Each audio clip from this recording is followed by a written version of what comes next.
Hello, everyone, and welcome to Fable Table, an actual play live stream focused on critical world building, collaborative storytelling, and finding the fun in games. I definitely just tripped over my word right there. Welcome, everyone. How are we doing today? Oh, pretty good. We're doing good. Good. Good to be back. Good to see everybody back. Yes. Good to play some Dungeon World again. Yeah. We've been away for weeks. Sexy Battle Wizards was a lot of fun last week. Yeah. I love being sexy Dumbledore. In fishnets. Andy, you missed a lot. I love it so much. It's my favorite. I saw the memes, so I projected my own story onto the stream. I would love to hear your fan fiction of what me possibly too. could have happened. Oh, yeah. I would read the shit out of that. Mm-hmm. Me too. Rated E for explicit. Don't give me any of that mature bullshit. I want to know the details. All right. Who are you talking to, John? We cannot hear you. I'll link cannot. you to a 2011 Tumblr post with a Grindelwald /fic in it, and then that'll be how we build the story. John, your volume is capped here. You can see it on the stream. You are at 165%. Just fucking with you. You asshole. It's because Eric kept saying you had me too low. Okay. I don't know what's going on. I'm gonna turn you down now. Okay. Just mute him. Well, Was it convincing? I gotta ask. Let's just Was see it? where everyone. It was. I was convinced. It was very convincing. Yeah, I was convinced. like, this motherfucker. Yeah. I'm making me lip care singer. about things. I can sing any song without actually saying anything. I couldn't lip read you though. Were you doing like a watermelon cantaloupe? No, I was actually talking. Just without vocalizing. Okay. Fair enough. All right. Well, Still too low. still too low. Do I actually need to turn him up? Okay. Well, He's been complaining about my volume since we started. Well, listen, at some point during gameplay, I'm certain that Wick is going to go full shriek. So maybe we don't need to. fair I enough. love you, John. I love you so much. No, I get it. I have a question. What's your question, yes, Andy? Andy. What's your gear load supposed to like? How are you supposed to calculate that? Is it your strength plus something? Your constitution Yeah, plus something? each class has its own unique load plus got it. your Okay. strength. So feel And free it's to your strength modifier, not your strength score. correct. Right. So either 0, 1, 2, or 3. Right. Okay. So, it's been a while since we played, so a recap would probably be nice, but we have a lot of ground to cover tonight, and I have built in a little bit of a recap here for us through what are called love letters. Love letters are a mechanic in Apocalypse World, which is the game that Dungeon World was hacked to become Dungeon World. So we're gonna do some love letters. Let me adjust our audio a little bit because we will all be talking a lot. Okay, so dear Merrick, it has been 1 week since you stood beside Wick in his gambit with Iron Brother Rook, and the Rust Brothers forfeited the Hollows and returned control to the people and to the Moss family. Thank you, John. Before the showdown, Rick Moss declared his respect and admiration for your talents, sharing that he felt it a waste to have kept you in the kitchen all this time. Despite this, he has ordered the Moss family kitchen prepare the town a proper celebration of their victory and freedom. He has put you, Dola, and Cedric in charge with the help of various volunteers. You have prepared big feasts marking the start of summer, which approaches quickly, in past years, but nothing quite of this scale. Be ready to describe your party planning efforts and what the feast looks like. Everyone will declare one aspect of the party, whether that be a food, beverage, activity, or some sort of dramatic event that transpired. When you throw a banquet for the community, roll plus charisma. on a 10 plus, and I'm going to copy and paste this into our chat on Roll20, and I will go ahead and switch here. So you have the whole thing. So tell me about this party planning, and tell me about your feelings towards this inconsistency in Rick's views towards you and your skills. Well, is this what you want me to prepare as you read all the love letters, or do you want me to answer now? No, we're gonna do these one at a time. Okay. All right. So, my feelings on this is Rick is all over the place, but I think he's also a little overwhelmed. So I'm gonna give him the benefit of the doubt. He's had a lot of shit going on lately. I think I'm gonna just defer to the role that I have as a member of the kitchen, and not worry about trying to take a bigger standing, because I have other thoughts for people taking a bigger standing in the community. Okay. And that'll come later. Okay, so you're not feeling particularly like demoralized by this. You're just kind of rolling with it. No, I'm gonna roll with it because, well, if I show my emotion and I show what I feel on the issue, then that gives him information I don't want him having. I'm gonna roll with it and keep my thoughts to myself.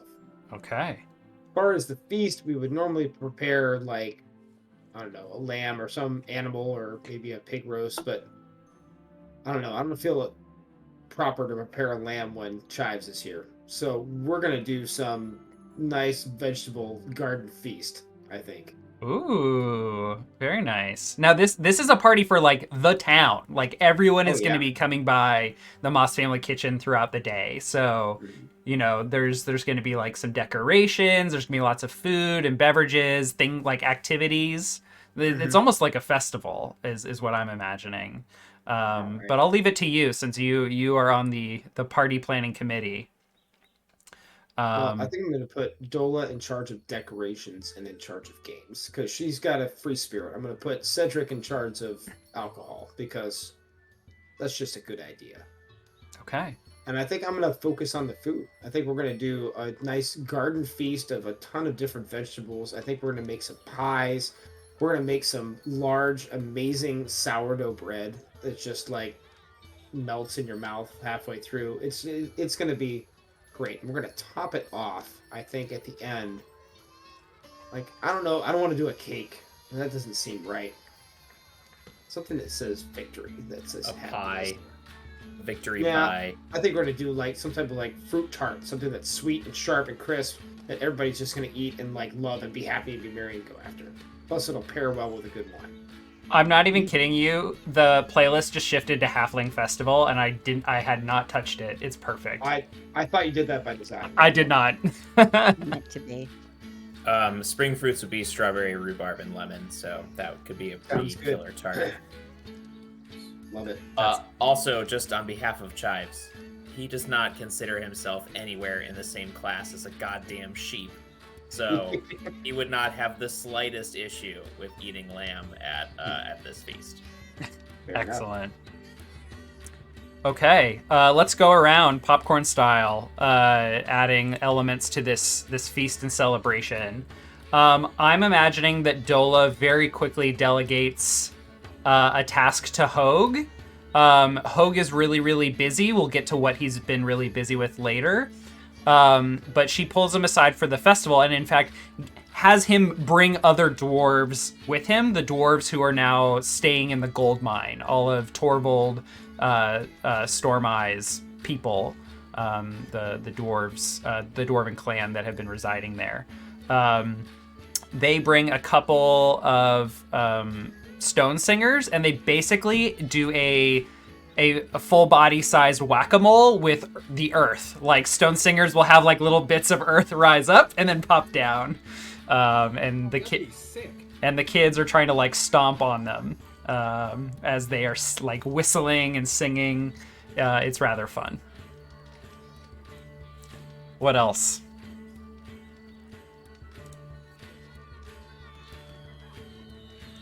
Are you asking me, or are you asking around the table? I'm asking around the table.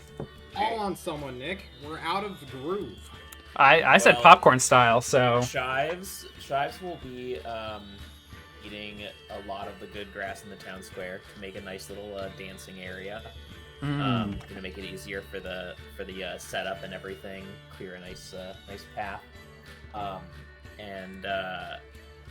It's valid opinion. Oh, valid. Oh, thank you, Valid, for the subs. He would, however, be eating grass carefully around all of the good fresh spring onions to make sure that they were ready for the feast, out of respect to the people of the Ravenlands. Even though he would very much like them. And Basil would be collecting herbs and citrus to start working on a cocktail, making a little punch action. So Excellent. that would be his prep for the feast, I think. Finding some good smoky tea, some oranges, and some sage. Mm-hmm. Oh, And that all sounds he really needs good. And all he needs is gin. Make a little smoky gin punch. We will get to gin. We will get to gin in another love letter. I have a gin love letter planned. Don't you worry. What's Cacophony doing, Shannon? I think she's hanging out with Lynn and like teaching her knife tricks and you know, yeah. What else are you supposed to do? How do you entertain children at a gathering? I mean, Personally, I always entertain children by throwing knives around them. That just seems safe and just wholesome, good-hearted fun. Remember that They're South super Park into it. episode where Kenny gets a shuriken? Just I in do. his face for the entire thing. Oh my god. All right. they're super into it. I don't know what to tell you. Kids love sharp things and danger. So Cacophony is like, all right, check this out, and she's throwing her blades, like doing cool tricks under the leg, behind the back, just doing all kinds. Yeah. I assume Cacophony would be doing like Circus William Tell shit, like making a kid stand by a tree and putting an Oh apple yeah, on their head or shooting something. apples. Yeah, absolutely, 100% yes. I just gotta pick Apple like in the mouth, all of it. what's it called when you tie knives or kunai or something onto the end of like silk or ropes and you're like swinging them around? I got an image of giving kids haircuts while doing that. Everybody has the same haircut now, though. That's the thing. You practiced Haircut. exactly one haircut. Yeah, well, I mean, you know, I can't do it all. It's like going Yeah. to face painting at a carnival, but they only have one option. It's just Spider-Man. Everybody walks away Spider-Man. It's totally fine. But yeah, so I think she's hanging out with like Lynn, and like I think that some of the other kids are really interested in what she's doing. So she's entertaining them with like cool knife tricks and being very irresponsible, and showing them where best to stab a man. You know, if they're being attacked. So she's doing a service. She's giving them valuable advice. Fantastic. All right, John, you're last. And I will clarify, I only asked for an element of the festival. It didn't have to be something your character was doing. But I love that you did that. No, we're gonna stick with the character thing. Yeah. Wick is now a more reserved person, probably just hanging out with Torvald or the leadership, Mm-hmm. just to remind them that, like, hey, we're still your ally, and I'm a badass. Check me out. Yeah. And Yeah. That's it. That's all he's doing. Yeah, and I Light think conversation at most. yeah. I think in the like oh my god, what is it called when the camera keeps cutting around but not actually focusing on any particular action? Oh my god. The montage. In the montage of this festival, like we definitely see you like talking. We can't hear any words, a lot like, you know, when you were yeah. You're definitely engaging in conversation with Torvald and with Rick. Okay. So, we've put the party on. So, Merrick, when you throw a banquet for the community, roll plus charisma. On a 10 plus, choose 3 from the following list. On a 7 to 9, choose 2. On a miss, you still choose 1, but things get really out of hand. All right, here we go. All right, that is a That's miss. pretty shit. Ah, that's Okay. beautiful. So, This was not my good roll. That's all right though. so Do I get experience for this? yeah, sure. Take XP. And here Nice. are your options. You get to choose 1. Your options are: everyone increases max HP by 1. Everyone gets 3 XP. You hear rumors of an incredible opportunity. A special guest arrives with an impressive gift. And I already declared that the dwarves show up, but this is specifically they engage and have so much joy and fun that their exhaustion and demoralization from being a nomadic clan for so long is cured. And cured isn't the right word, but I couldn't think of a better one. Assuaged. Assuaged. Ooh, that's a good word. Better. So, choose one. Do I get to pull the party, or do I need to make this choice on my own? That's up to you. Make it on your own. Live your best life. Be selfish. No, my character wouldn't be selfish, though. If I'm selfish, I know what I would pick. I think the better story is rumors of an incredible opportunity. Okay.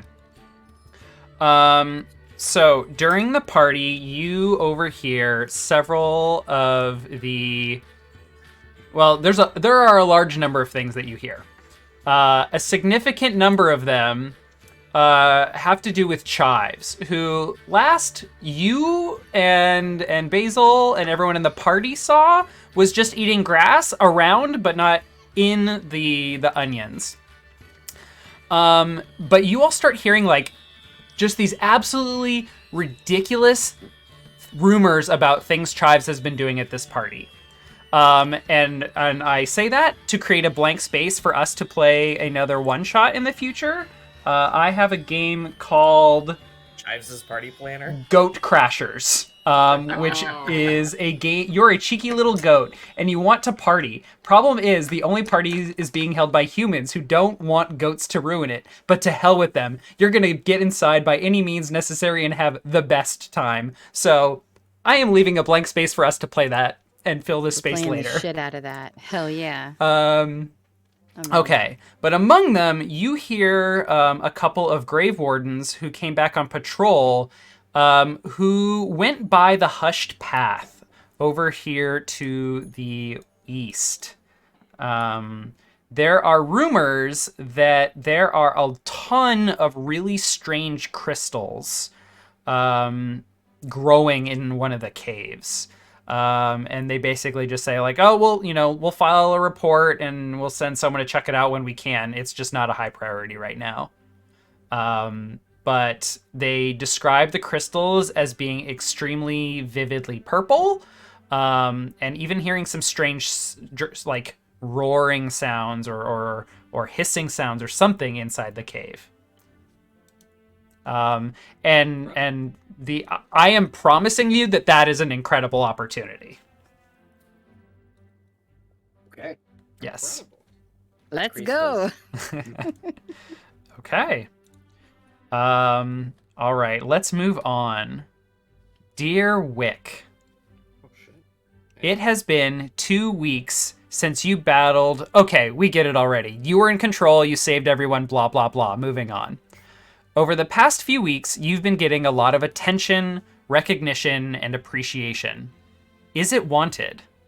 After many years, people finally seem to want to treat you as a member of the community. The Grave Wardens work diligently to rebuild the town, keep it protected, and they are preparing to start a new cohort of young recruits in the Agoge to refill their ranks in a week's time. As a champion of the people and a champion of the Grave Wardens, you are invited to help. When you wield your influence to change something about the Grave Wardens, roll plus charisma.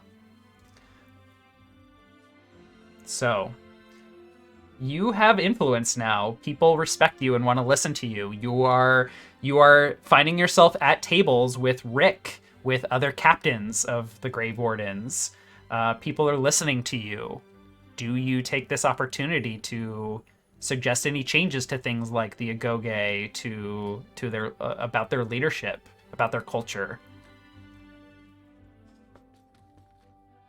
Yes. Hmm. I want to read the love letter. Can you? Yeah. Oh, I'm sorry. I meant to copy pasta that.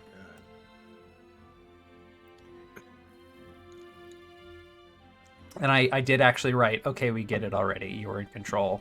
Blah, blah, blah. Ooh, I like it. I like it. For anybody who can't read all the way through because it's too small, on a 10 plus, your words cut 6 feet deep. And influence change.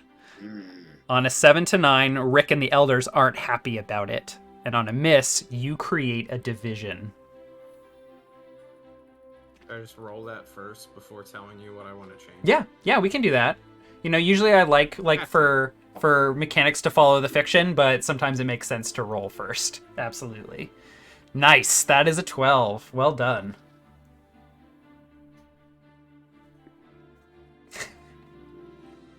AKA John says he wasn't listening and is stalling. No, I'm just. You're making me president for a day here. Basically, yeah. For the town. The policy decision. You're giving me a executive order. You get one executive order, one blank check here. Deploy that social capital.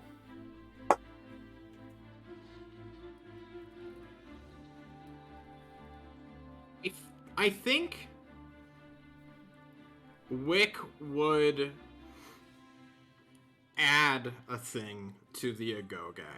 Okay. Because that is just like pure martial training. It is beat your ass camp because, I mean, it's what it is, right? To make you a good enough guy that you can fight off 50 undead on your own. And I think people have forgotten why we have done the things that we do. And I think Wick would start like adding philosophy and debate to the next generation, to constantly ask them like, are we doing the right thing, and other such, I guess, put doubt into their like actions. Mm-hmm. To start getting them off the path of blind zealotry and more into the path of willing zealotry. Which is way better. Mm-hmm. Okay. That's really, really awesome. Is this to encourage dissent, or is this just to encourage free thought? I mean, I mean, they kind of go hand in hand, but like, are you actively trying to start something, or are you just encouraging people to think for themselves? They should understand why, or the importance of what we do, and why we do it. Mm-hmm. And to engage and grapple with like some of the downsides and the ugly truths that come from the decisions we've made as a family. Yeah. For generations now. Sure. So as the Grave Wardens are actively recruiting like young and middle-aged alike for this next cohort through the Agoge. I don't know if cohort is the word you would choose, but it's the one I'm using now. Does that change, especially considering like young people, like a lot of young people, you know, before they are considered adults are, you know, tried out for this. Like, yeah, how does that look, you know, considering like these are children getting like trained to fight? How does it look? Like how do you picture reconciling encouraging children to free think? I think like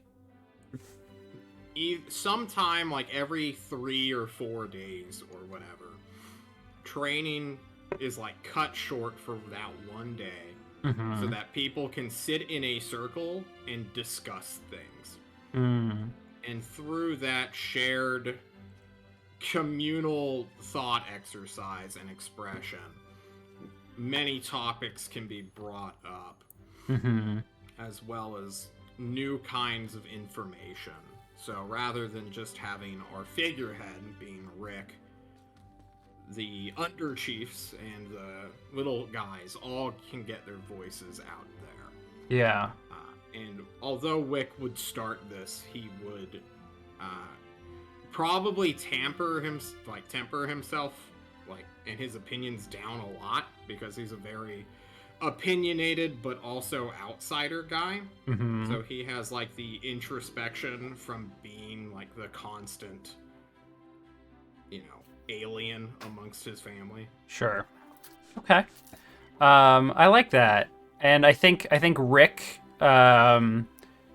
at one point pulls you aside and just mentions, like, chain of command is still very important, but I think that this is we're about to live in we are emerging into a new world. Like, the world has significantly changed with the blood mists disappearing and all these practices we've needed to survive. Like, it's, young people have different wants and needs. I think something we talked about very early on is that a lot of the youth, especially some of the youth who left and you all had to go find and bring back to the Hollows, like, they want different things than the older generations. And so meeting those people where they're at and their free way of thinking, like, that's going to need to be important to encourage them to join. It also, in theory, will help with when there is a lack of leadership due to just situational things occurring, people can still act decisively regardless of rank. Yeah. Which, would stop a town being fully encircled and surrounded by undead individually. Yeah. If someone just made the call that everyone knows needs to be made, but don't. Yeah. Well, we'll see how that goes. Brian, you had a thing you wanted to return to really quickly. I was going to wait till after the last love letter, but I failed my roll. And on a miss in the party, yes, things got really out of hand. Yeah, Are you waiting on that one? No, that was the rumors. Like, we're going to play a crazy party where disaster strikes in the form of goats, and we will play that later. Got it. We will not fully realize how much debauchery got up to until much later. No, until we created ourselves. Exactly. Oh, is the game's going to be centered around, like, a blackout that we all were too drunk to remember, like Hangover style? Basically, yeah. Everyone is Chives. That's the I like that. Chives and his other goats, because, of course, we're all going to be playing goats. Or maybe we all play one goat. I don't know. But, maybe all the drinks got spiked. Who knows? Maybe it's from Chives' point of view, and he views everyone as a goat. So they're all just goats in his mind. That's so much. I think that's a great idea. That's like... Well, I like that. Okay.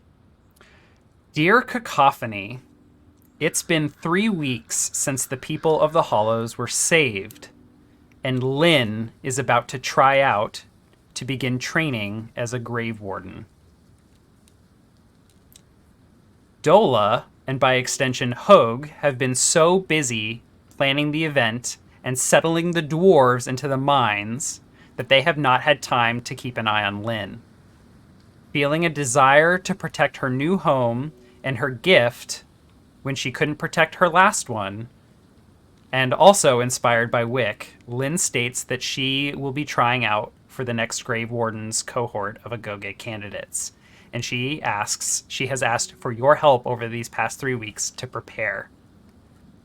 She's anxious she won't be as prepared as the other Moss family kids and other candidates that they are recruiting, so she begs you to continue training her.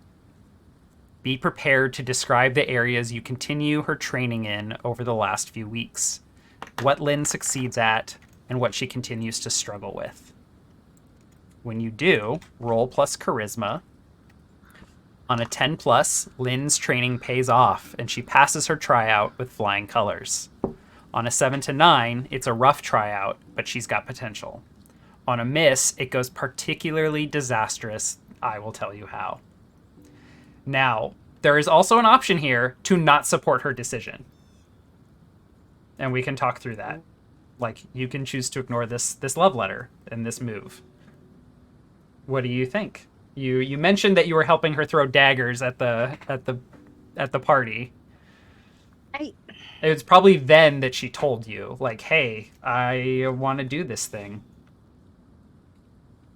I think Cacophony would look at Lynn and go, gross, really? Like, I think that she's not in support of that. But she also, I don't know, I think she has a hard time letting Lynn down. So I think if it seems like it's something that she really wants to do, like she'll help her prepare and become as dangerous a person as she possibly can. So To can shine. I make a suggestion? Please. I think that she tells you at the feast that she wants to do this, and you flat out like say no. And then a week later, Wick is like making big changes at the Agoge, like for the Agoge and or for the Grave Wardens in general, and encouraging all this free thought. And she's like, even Wick respects my choice and my decision to have my own opinion. Why can't you? Well, because Why won't you help me? And I don't like him. That's why But you're I not going to like help me, you. because you don't like Wick? Oh, come on.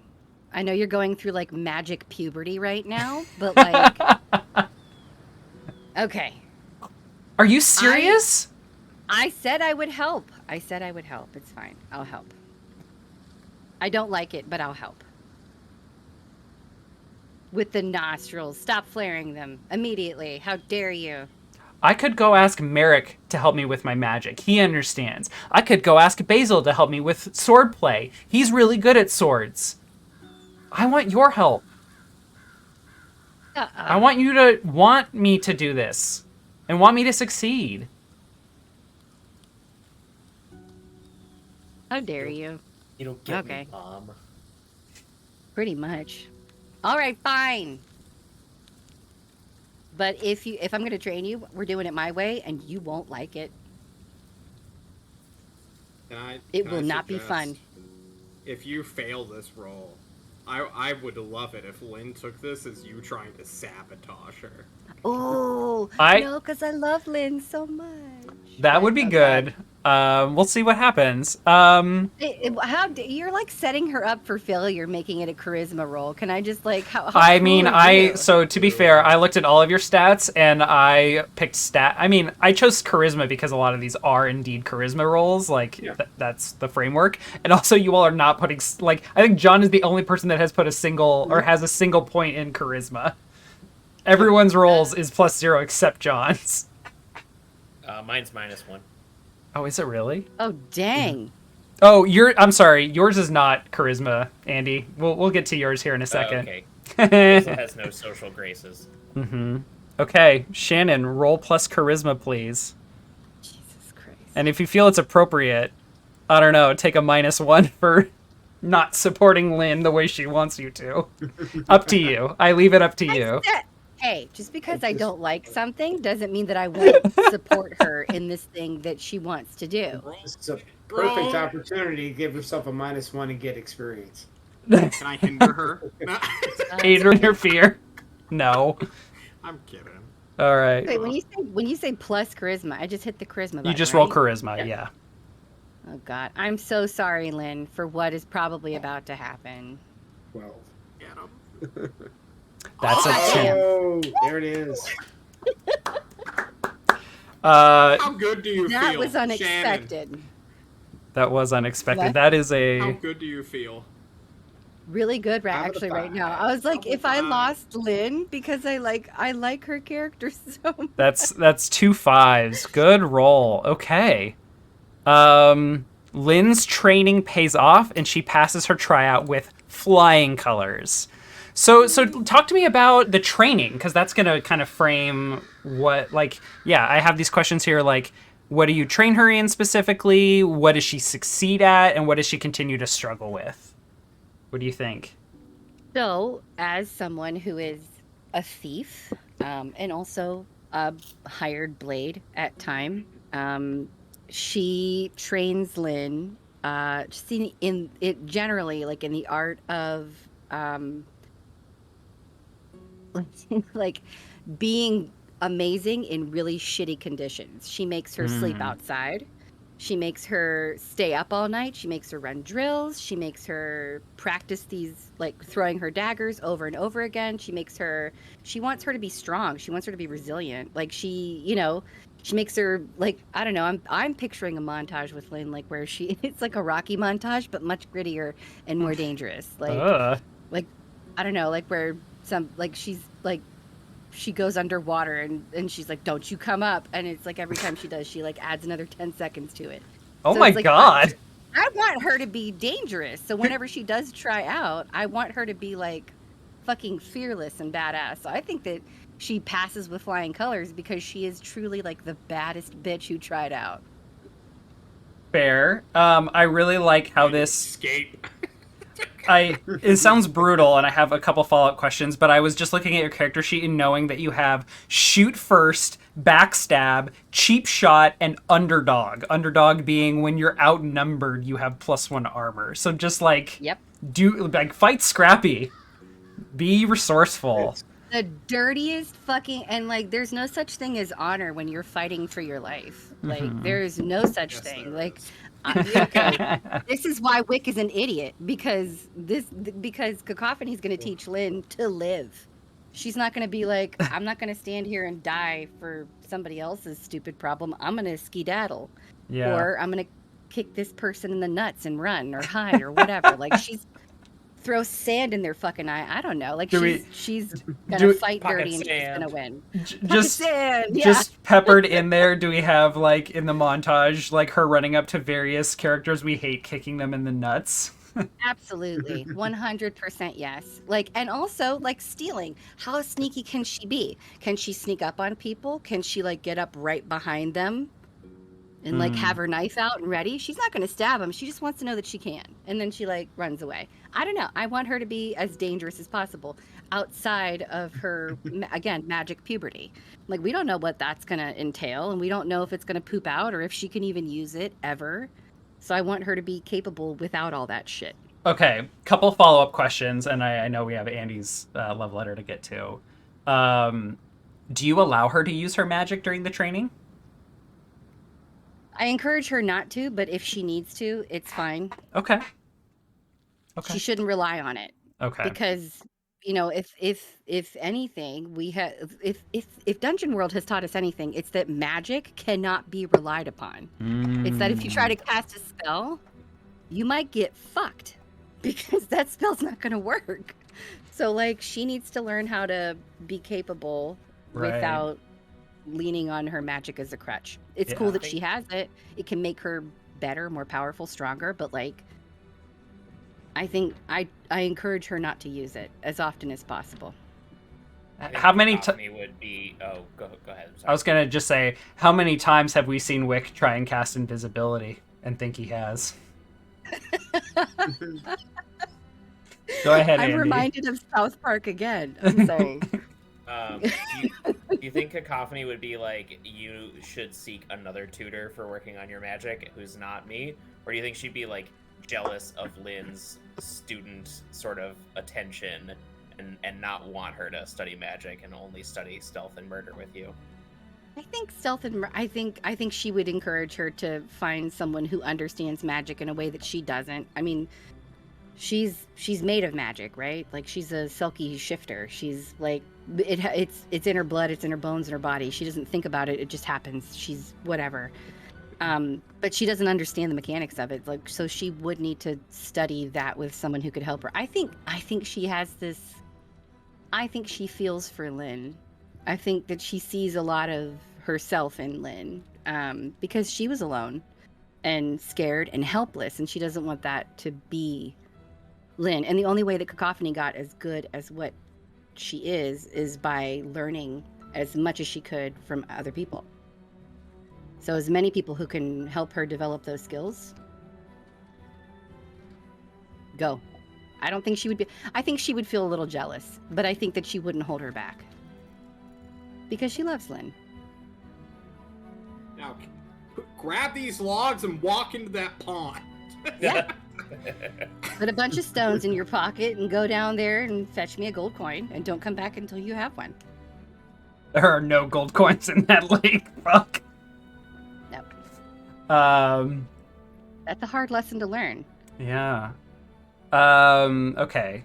My last, well, I might have another follow-up question for Andy about this actually, but so you said Cacophony learned a lot from other people. So did she have mentors, or did she just have like a grueling time that taught her skill? Like, did she teach herself those skills, or was it like directly being like tutored or taught or mentored? No, there was no, she didn't have mentors and she wasn't directly tutored, but she followed people and she learned how to be quiet and she learned how to stay in the shadow and stay hidden, and she watched people and she learned how to get what she needed by You lawyered your way into being competent.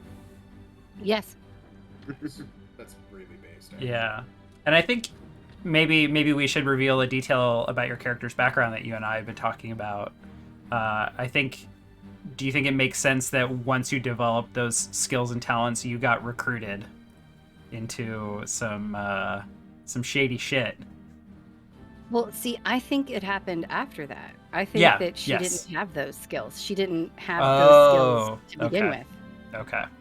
All right. We will get to that later then. For sure. Okay. All the skills that she developed were as a result of that. She wasn't badass. Yeah. Okay. Let's move on. Dear Basil, it has been a week since the Agoge tryout. You've spent the last month buddying up with Cedric and learning from him to distill gin. He had, you discover, a really hard time with the Rust Brother occupation, and he's really been opening up to you, and surprisingly, you have been opening up to him. Cedric gets drunk and accidentally shares some honest feelings and deep wounds from his childhood with you.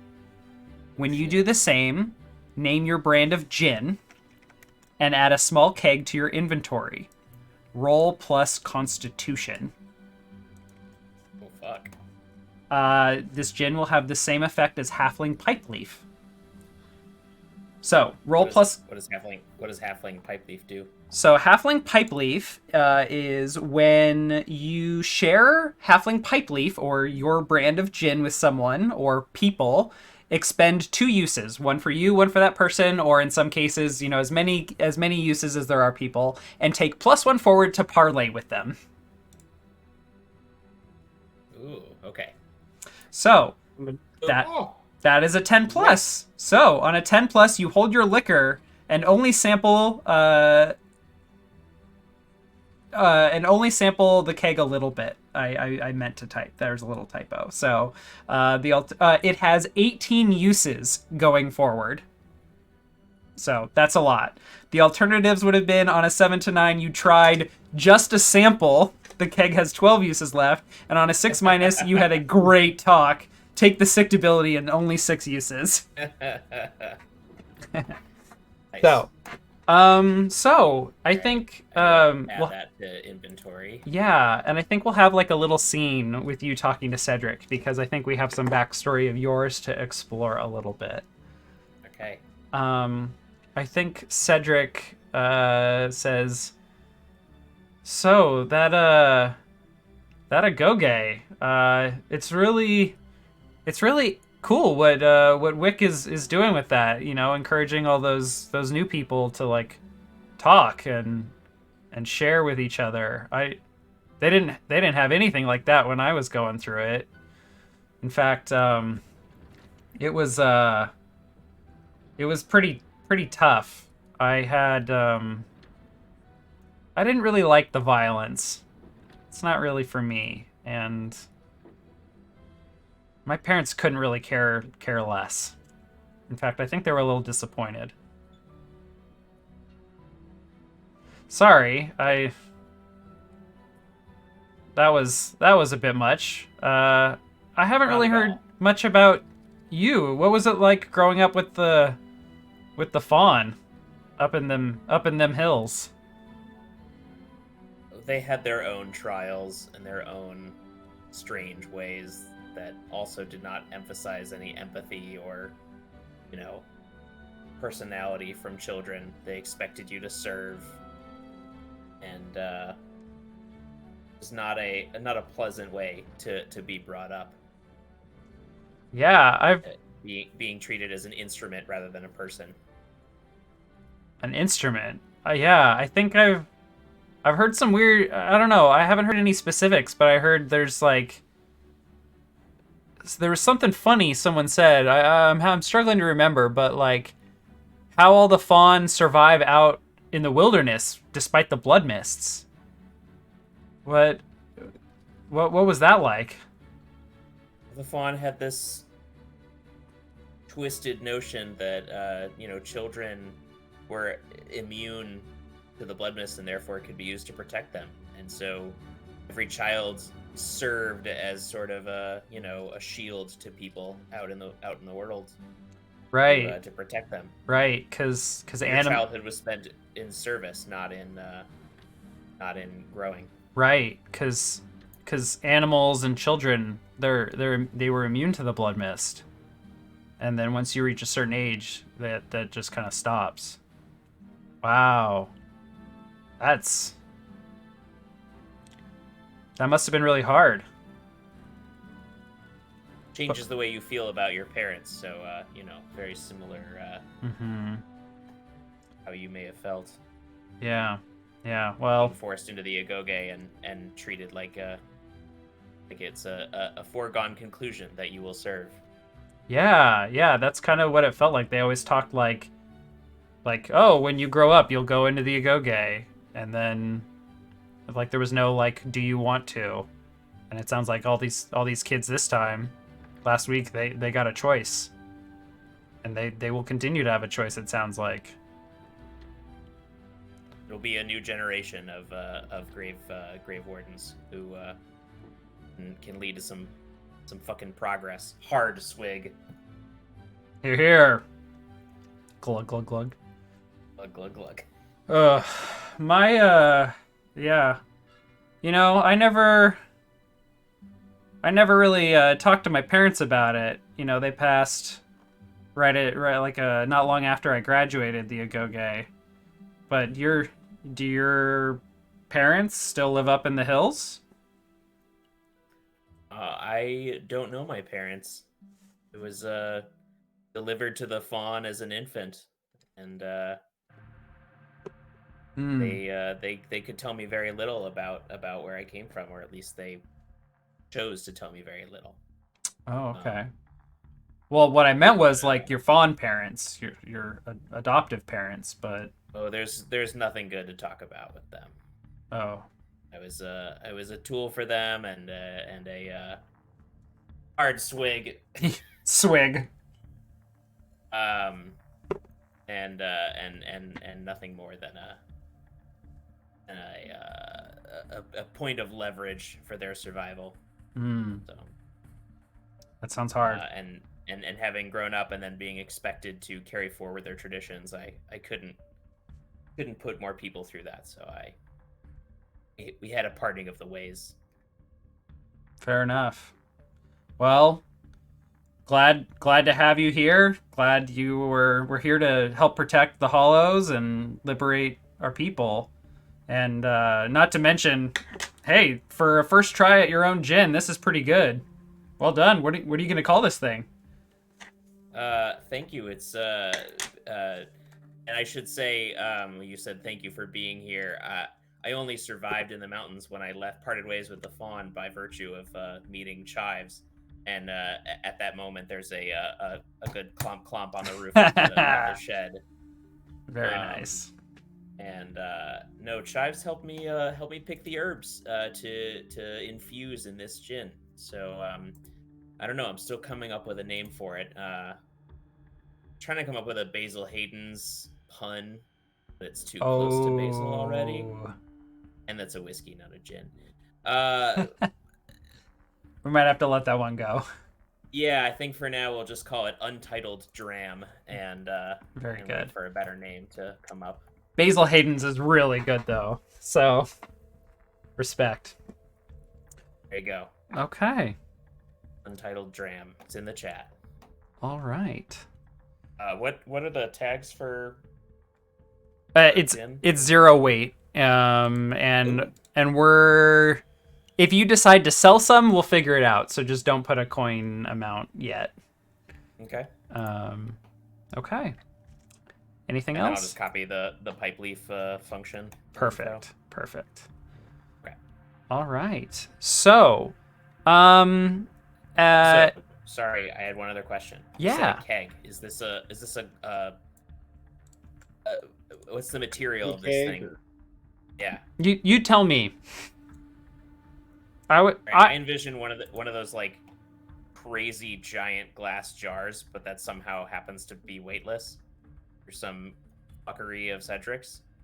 Like one, those giant like cork jars that you see people having like little ecosystems inside of. Oh, like a One of little terrarium or something. Yeah, one of those guys, just a big old fucking Very nice. prohibition jug. Jesus. The biggest mason jar in the world. Yes. Or is it Basil, just so if potent? anything, Basil is a hipster and drinks out of a mason jar. So I'm picturing one of those like deep south like booze jugs that's just like a big ceramic thing with 3 X's on it. It's very Yeah. cartoony. I think it's a little column A, little column B. Yeah. You would drink out of a mason jar though. You would. Okay. So let's switch over. I'd like to hand everyone, because I kind of like assigned you what you were doing to drive the plot forward and character development forward, which is the point of love letters. But I also want to hand you all some agency. Does anyone have like a downtime activity? Let's try and keep it to 1, recognizing though that we did have a month. So there could be some pretty significant progress or major achievements. What are some other things that you all want to do? Mine's gonna be super fast, guys. Can I just knock it out real quick? Oh. I make gold. You make gold.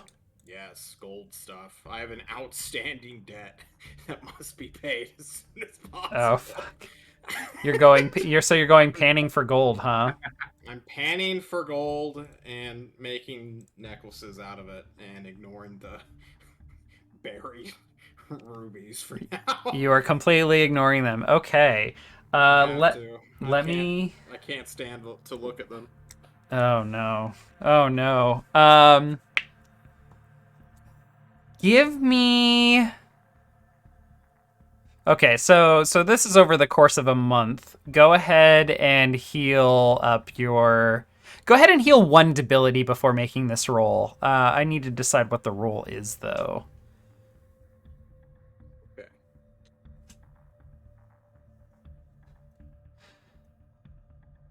Do you think? I'm trying to introduce some sort of tension or conflict into this downtime activity.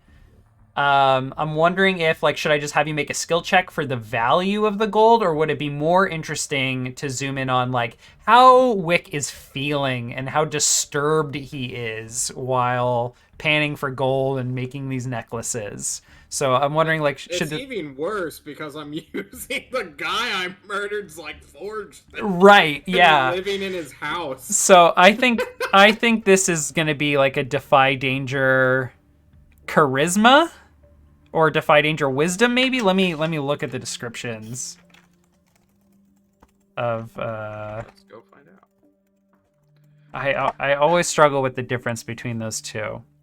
So nope, not this page. Sing, charm, and social grace through mental fortitude is wisdom.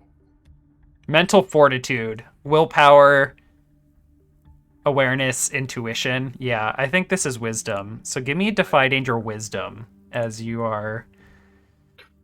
Okay. You stumble, hesitate, or flinch. The GM will offer you a worse outcome, a hard bargain, or an ugly choice.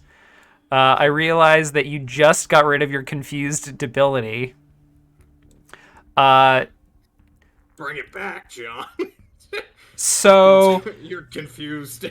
So your choice is you can push through and complete this task to get full value of the necklaces you'll make, but you're gonna take a debility, confused again, or you can ignore your feelings and bottle them up and compartmentalize and get full value but get half value of the necklaces because you're distracted.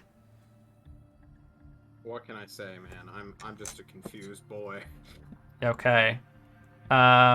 What was the value of the stuff you made before? I have never successfully done a correct one or like a complete hit. Jewelry. That's okay. There in this case there is not a difference, because there is like a cost or a choice associated with it. So you took the full value, so you get the full value at the cost of the debility. Yeah. So I'm trying to remember what the value is for the first time you made stuff. It was 25 on a partial. Mm-hmm. So. Oh, was it? Yeah. Oh, maybe I did frame it that way the first time. Go ahead and take 50 then. Okay. Because I don't think I gave you a cost. I think I just gave you a worse outcome that time. But this time I gave you a ugly choice. So, 50 coin worth of necklaces. Okay. I'm calling it the Carnival of Despair. It is a set piece of necklaces. Jesus. Okay. Cool. Okay. Who would like to go next?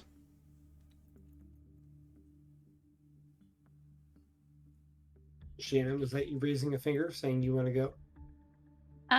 Not necessarily, but okay. So I think that so like, can you explain to me again, like, what is it called? Like when you prepare Oh, what is it called? What's the like if we have all this downtime and we can like preparation. Preparations. I think it is the bolster move you're looking for. When you spend your leisure time in study, meditation, or hard practice, you gain preparation. If you prepare for a week or two, 1 prep. If you prepare for a month or longer, 3 preparation. When your preparation pays off, spend 1 prep for +1 on any roll. It should be relevant to whatever it is you are practicing or studying. You can only spend 1 preparation per roll. So I think she's studying swordplay because she's still not very good at it. Okay. She's never really used a sword outside of, what she has in the last battles. And like what she was doing when she was watching Wick and Basil train, she's just kind of like hanging out in the shadows and she's got her sword and like if they like parry and thrust, she's going to parry and thrust. Like she's just watching them. That's and so she's going to try. It is. Yeah, she doesn't want to be with other people. She just wants to practice on her own, but she's going to like, I don't know. Who are you imitating this time? Oh, so I think that she's watching the Grave Wardens. But... yeah, maybe. No, I think she's watching the Grave Wardens train, and I think that like anyone who's practicing like sword work or anything, I think she's watching them, and she's gonna try and develop her skills that way. Because she's really shit with a sword, and she doesn't want to be. So does Lynn like limp home from practice and training, and like want to show off the moves, and you're like, oh, her left foot needs to be like an inch to the right. I was thinking the opposite. I think here's why I think at this point like Lynn might be better at swordplay than Cacophony is. So like I think that Lynn is like limping home like all sore and tired, and she sees Cacophony like in the fucking bushes, like an idiot, like practicing swordplay on her own. And she's like, "What the fuck are you doing?" Nice. And she's like, I think it's Lynn who's looking at her like, "Ooh, her footwork really. That could she needs to work on that or whatever." I think that's how I see it going in my head. But I think that she's going to practice really, really hard. Very nice. Okay. Those are my preparations. So can I ask again, because I haven't really used these, I don't think, at any point during gameplay. Where do I put that I have them? Like on my sheet? Yeah, you could just add, let's see here. You could just put it under notes on the sub page that you have 3 preparation, or you could add a global modifier that just says how much prep you have. I wish they had a spot for prep here. Yep. Okay. Notes will be fine. Okay. Great. Thank you. Yeah. All right. Brian, Andy? If I can take this one, Brian, if you want. Go for it. I'll go last. Mine's pretty short as well. I am. Basil wakes up from a drunken night of intense conversation with Cedric, not thinking about literally anything that was actually said, but thinking about his parentage and his background. Mm-hmm. And he only just learned recently that he's half elf, something that the faun either didn't tell him or never knew. And he wants to, he thinks the chances of a long living elf might mean that one of his parents are still alive. So he might be able to find some more information. Mm-hmm. So he's gonna go find Wick and be like, what have you done with all the elven rubies? Because I am getting more and more curious about those things. What? Where does Basil find you, Wick? And what are you doing? If I'm looking for you, I'm asking dwarves around the village, and around town, like, hey, what do you know about the elves? If it's during the day, he would be in the river or in a creek bed panning for gold. Gotcha. During the night, he'd be in Epsilon. No, Iamont? No, that's Lucerne. Lucerne's house. Okay, so you're just up in the hills perpetually. Yeah. It's a daytime excursion. I ask some birds where you are, and they Twitter and let me know that you're over in this river, and I make my way to find you and say, hey, I want to talk about some rubies. I'm just manicked. My eyes are darting left and right as I hold my gold panning. What's it called? My sifter? Is that it? I don't know. I'm not from California, even though I was born there. A sieve, I think. Yeah. My God, what do you want? Are you here to steal my swords again? Again? What? When have I stolen your swords? It's just a reference to. Never. What can I help you with? How are you doing up here? Do you need any help with the gold work? No. I don't need help. Okay. I'm an island. I live and die alone. Well, even islands get visited by storms. Let me ask you. You had briefly mentioned we found those elven rubies in those crypts we had explored together. Mm-hmm. And I vaguely recall you mentioning something about Lucerne having them. Yeah. By the way, I'm sorry, this is separate from the conversation. Do we know that Lucerne's dead? No, you do not. Nobody does. Okay. Do you think he would be able to help give me some more information about them? I'm sure he would. Okay, do you know where he is? No, I don't. I'm a little confused right now, I'm not gonna lie. He must be somewhere. You're sweating an inordinate amount. I'm just asking you a casual I don't question, think sir. I'm actually sweating. This is water. I think I'm having a stroke. You seem quite nervous about a simple question about rubies. What? Oh, you want the rubies? Why? I'm curious. I've Wanna learned look at them? Art elf. Yeah, I want to look at them. I want to study them. I want to learn more about the elves. I'm on a studious mission. All right, well, it's a 4-mile hike. That's nothing in Basil time. Good, then help me sift for gold and we'll see them. I offered you, fucker. All right. Yes. I help sieve for gold. Yeah. And after we're done sieving for gold, we go up to Lucerne's empty, somewhat cleaned hut. Have you cleaned it up? Oh yeah. Like you tossed the place. I fought a god there, okay? I fought. You swung at a god. I swung. You know, the important thing is I tried. All right. You did. This cabin is a Dexter level of clean. Why is it so perfectly clean in here? As if someone had been murdered and then covered up. he said casually. I don't know. What can I say? I've never lived in a house before. I want to keep it orderly. Admirable. Although you could use some houseplants. It might clear the air up here a little bit. Maybe. I point to the chest where all the regular rubies are, since there was no point in burying those. There you go. Thank you. May I hold on to some of these, or would you Why? like to keep them here? Huh? Why? I'm curious. I would like to know more about them. So you're just gonna look at them? Yeah, maybe look at them. Maybe Lick 'em? take Touch 'em? them on a journey. Maybe bring them to some sort of place to see if I can talk to the elves within them, and No. eventually maybe commune with the elven people. Casual restoration of life. Goats. Yeah. I think that could be useful to finding out more about my parents. Oh, you don't have parents? Well, I'm sure I do, but I don't know who they are. Oh. Insofar as I know one of them is a human and one is an elf. I'm sorry.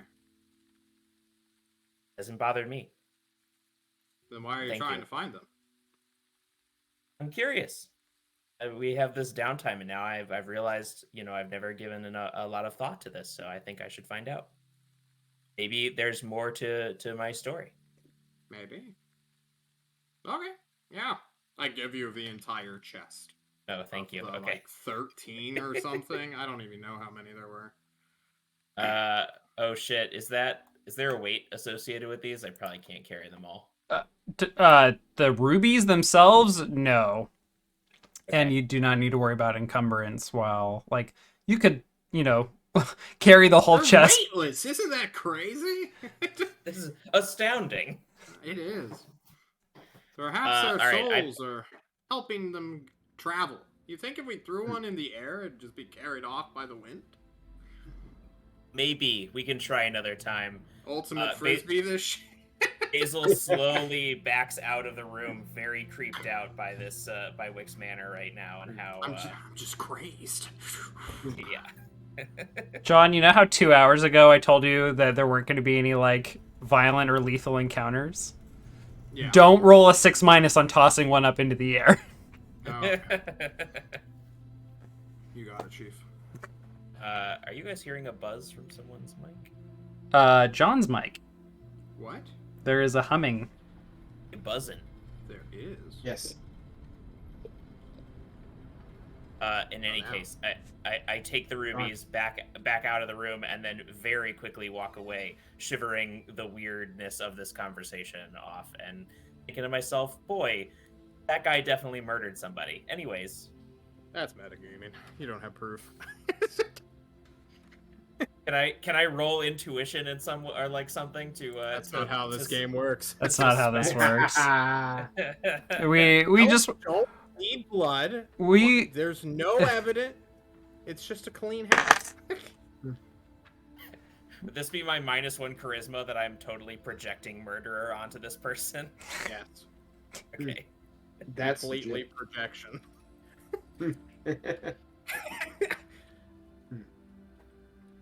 you might be projecting some Chives qualities onto Wick. Because Chives has Do it. definitely murdered people. I He's a do murderer. assume, He's a killer. based on Chives being such a formative part of my life, that anyone is capable of a totally unfeeling murder. Mm-hmm. We're all a little sociopathic, aren't we? It's a spectrum. My murders are fields. There's feelings there. How is the buzzing back? I don't hear it. I hear It it. was intermittent. It sounds like a washer dryer or something in the next room or something like that. Oh, I hear it too. What the fuck is that? Is that the AC unit? Maybe. All right, we'll Anyway, fix. you replace. Brian, let's throw it over to you. Sounds like a plan. I think you see a bunch of dwarves in their own hold, their area underground, and then you start hearing a creaking and a clanking, and suddenly you see Merrick wheeling like a wheelbarrow around the corner, and inside it is the remains of the full plate mail and the tower shield that our dear Iron Brother Bishop was wearing when he was slain by Wick. As Merrick wheels them in and says, "Gentlemen, I have a request for you. I would like you to know if you can take this armor and fit it to me. And maybe clear up some of this nasty rust business. Maybe even put a symbol of worm chest. I'll hold up my holy symbol."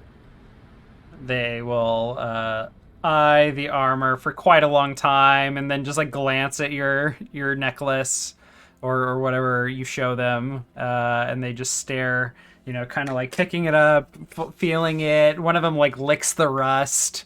They tap on it. One of them grabs like some calipers and takes some measurements. And then, before you know it, there's like a couple dwarves like taking measurements around you with string and rope, like shouting not shouting things. They like, these are not stone singers. These are blacksmiths that you're speaking with, but they are like whistling basically a shorthand to one another. And one of them is just in the corner writing a bunch of notes down as the others whistle, short, sharp notes. And they say, "You wouldn't have been the one to have felled this beast, would you?" "No, I believe that was Wick. I was there when it happened. It was a mighty battle." "Ah, you were the other one. Mork, was it? No. Merc? "Mindy? Merrick is my name." Ah, Merrick, yes. A couple of our stone singers spoke of you and how you stood with Wick. A brave feat, no doubt. We can have this ready for you. Come back in a one convenience unit amount of time." "Sounds good. And Is there any cost associated with me having them do this for me?" he's 75 gold. They have already like descended on the wheelbarrow like vultures, and the one that was speaking with you has turned his back to do the same, and he just like waves you off. Okay. And you will come back later, couple days probably, and they will have some armor cleaned up for you that looks something like this. Yes, it is. I tried to describe it, but there is just, this lamellar plating that is all metal. But imagine that there is also some filigree weaving through some of these that is one long snake. And its head rests right where this gem is.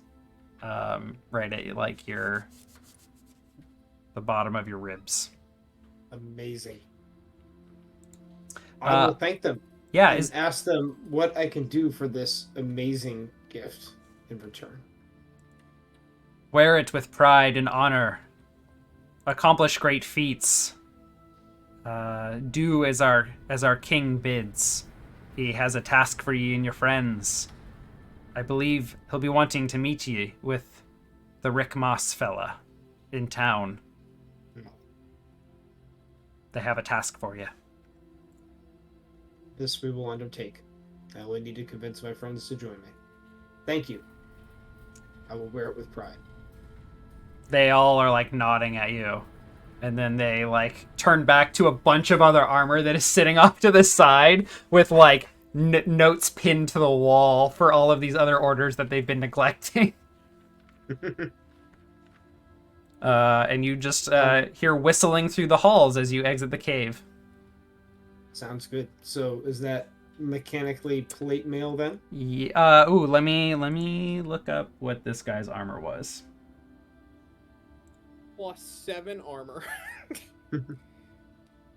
Become unkillable. Wait, so you had the armor and the tower shield? But yeah. I mean, the Rust brothers were going to descend on us, and Rust himself made them walk away, and they didn't come back to get it, because I wasn't going to let them, so... Yeah.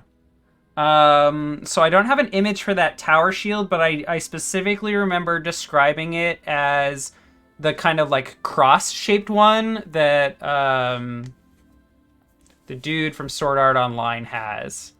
Like it's not huge, but it is a pretty Like Pavasar? Yeah, I think so. I think it's more of like a Norman-esque Yeah. thing that just has a wider horizontal Yeah. Like, bit to it. I think like Norman crossbowmen carried them, like literally carried them, and then would plant them No, in the that's- ground. That's a like pure rectangle. It has like a Okay. edge to it, Okay. kind of like a teardrop. Yeah, so the Pavasés are what the we haven't even interacted with one, what the Shield Maidens have. That has like a spike that they can plant in the ground. Mhm. I think we saw one during the Quiet Year. We saw a Shield Maiden. They have those that they can use as archers, but this is I'll send you an image later. I'll freehand it. Here we go. Cool.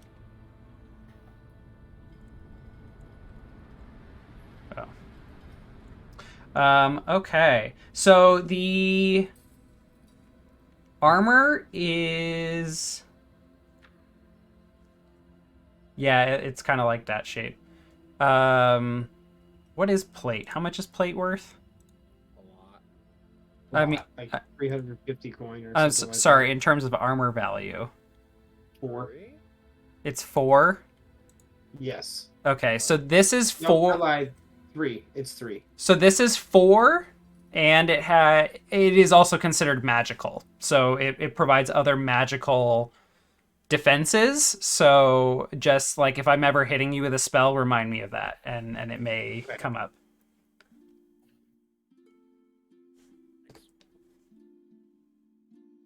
A Jira ticket for an image of shield in the next iteration. Okay, I don't know what you mean, Eric. Sorry.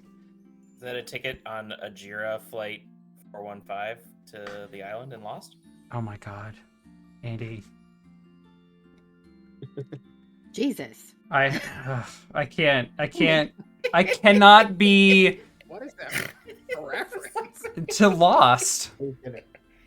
I cannot be goaded into rewatching that series another fucking time. I will try. I will evangelize to anyone to watch Lost again. And in saying that, you've also goaded me into watching Evangelion, which I will not do. I am not an angsty teenager anymore. Okay. Sorry to say. Say.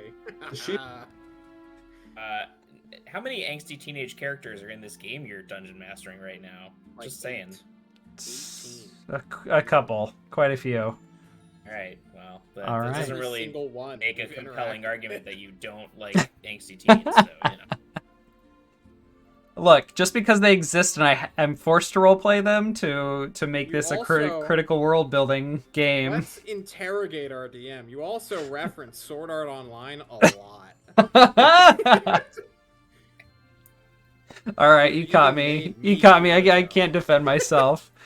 All right, we're descending into silliness, so I think now is a good time to go to our first break before we actually get our next job, our next adventure. So Maybe we'll be after you maybe after you describe the shield that we were about to get to that we got sidetracked on. okay. All right. Heathcliff, Just get us outta Sword here. Art Online, Oh my god. Shield.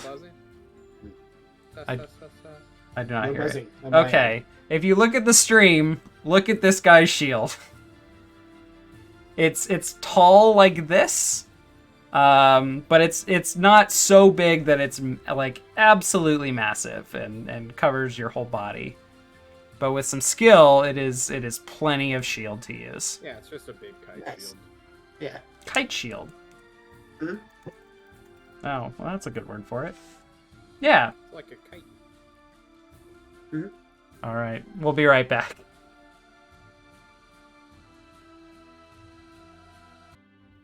All right. Hello, everyone. We're back, and I just got a reminder that we need to do XP from last story arc. So let's do that. Okay. End of story arc. When you reach the end of an arc, choose one of your bonds that you feel is resolved, completely explored, no longer relevant, or otherwise. Ask the player of the character you have the bond with if they agree. If they do, mark XP and write a new bond. Did we do this part? No, Nope. not that I know of. Nope. Okay, great. Let's start with bonds. Everyone take a look at your bonds. Let me know what you think. I have not resolved any. Okay. Same. I Yep. mean, except Basil and Chives, I always have animal homies down there just because, like, I don't know what kind of a bond to build with Basil and Chives at this point. Because Well, we I don't might be about to do that before we leave for our next journey, so. that's true. Mm-hmm. The next story arc, you might get it then. So you guys did bond a little bit as you saved Yeah. tons of people in the town. Oh yeah, that's right. We did that. Y'all are basically We did Paw that Patrol. together.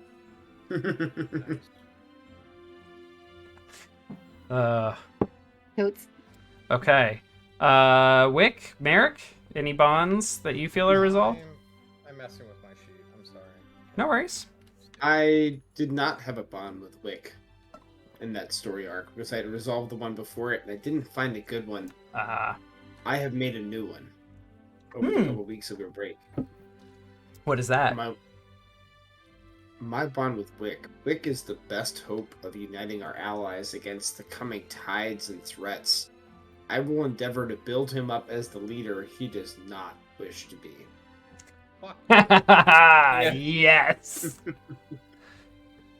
Fantastic. Very actionable. I love it. Yeah, I don't have any bonds. Merrick is still someone worthy of my trust, which I am getting the sneaking suspicion will soon change. Very good. Very good.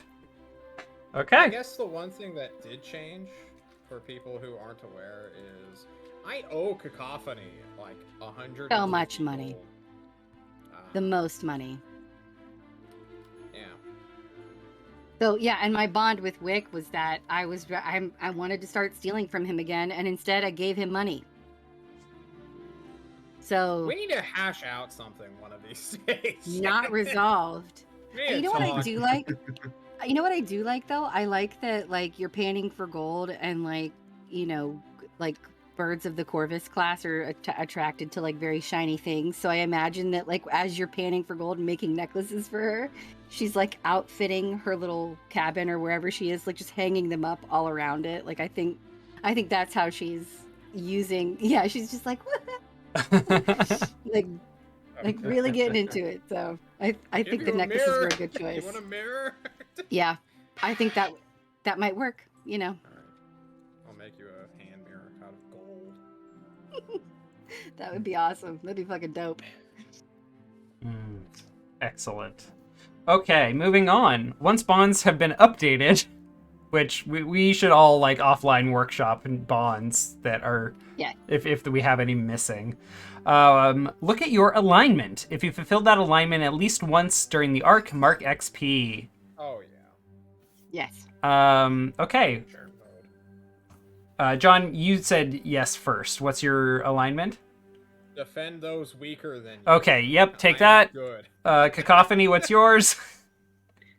Chaotic. Leap into danger without a plan. Yep, okay, mark that Literally. one. Basil, yours is like free people from free literal. someone from literal or figurative bonds. Perfect. You absolutely did that literally. And Merrick, discover. Mine is discover a piece of knowledge from someone or something that wants to keep it hidden. You saw a god, bro. Yeah, we saw Rust in the flesh come down. Yeah, Rust wasn't hiding anything though. Right. Everyone was being real cagey about existing. Mm-hmm. Oh. I don't know if I've necessarily resolved my alignment, discover something hidden, but I'm about to level, and Onik I'm gonna be able to discover so many things now. Excellent. All right. So many things. All right. So no XP for that. All right. But it's coming. Okay. It's coming. All right. Then answer these 3 questions as a group. Did we learn something new and important about the world? Yes. Yes. We're the way I GM this game. That will always be the case. Did we overcome a notable monster or enemy? Abso-freaking-lutely. Did we loot I don't know memorable? about these guys. Did we loot Hey, a I was member? there. Yeah, Moral support. it's as a team collectively Yes, we dude. answer these questions. Okay. And did we loot a memorable treasure? Yes, the Moss family sword. Hell yeah. Better, to be honest. Okay.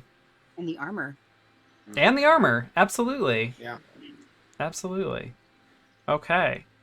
All right, so everyone tally up your XP. If you have XP equal to 11 plus your current level or more, you can level up. I will level up. All right, Merrick, what do we got? I am leveling to level 5. Woo! I have 3 XP remaining on top of it. Very nice. I will be upping my strength to 14 as I train and learn with my new armor. Because it is heavy as shit. And I need to get stronger to be able to wear it. Yeah. This will not give me another modifier or a higher amount of load. I am maxed out on load at this point, and no longer am carrying adventuring gear. So if any of my party wants to carry it with them, I have 4 uses left, and it's all yours. It's a good thing to have, but it's too heavy for me. I have too much stuff. Okay. Nobody wants to carry it? All right, have no- then I it'll have no sit in room. town. All right. Cedric, then- hold on to this. And then That's fine. For my move, I think I will be taking Empower. Empower. Ooh. Yes. Ugh. I think I can just add that, drop that onto your, All right, Oh. If you're going to do it, then I won't do it. I was about to, but go right ahead. I think we both did. No, you did it twice. Oh, I saw 2 instances. Oh, okay. When you Yes, did I, but I didn't touch it. go ahead. What does this do? When you cast a spell on a 10+, you have the option of choosing from the 7 to 9 list. And if you do, you may choose one of these effects as well. The spell's effects are doubled, or the spell's targets are doubled. Oh my god. So I can now take a negative consequence from casting a spell, such as a -1, or such as losing control of it, or such as putting myself in harm's way. But I can double the effects of the spell, or I can double the targets. I can heal 2 people at once. I can hold 2 people at once. I can Wow. bless or create 2 magic weapons at once. That's amazing. But I have to roll really well to get it. Yeah. Okay. And then okay, I think that's everything, right? That's everything for me. Yes. So Well, you're actually no. That is level- not everything. level for me. 5 I'm level spells. 5. I have level 5 spells. okay. Let's work on that. Cleric spells. Cleric is 85 to 95. Yep. I have it pulled up. If you'd like me to read through them all, I can. If you want the audience to know, or we can just reveal them as I cast them. That's your call, Nick. I will just add them here. Okay. We'll do it secretly. Is anyone else leveling up? I was so close. No Next one. game, though. I think. Okay. All right. What level are you, Shannon? I'm 5. Good job. What about you, Wick? Are you 5? I'm 6. Oh my god. I fail a lot, guys. And how about you, Basil? Level 5, 5 XP right now. Gotcha. Okay. All right, Brian. I think I've added them all. If I missed one, let me know. Nope, I see them all.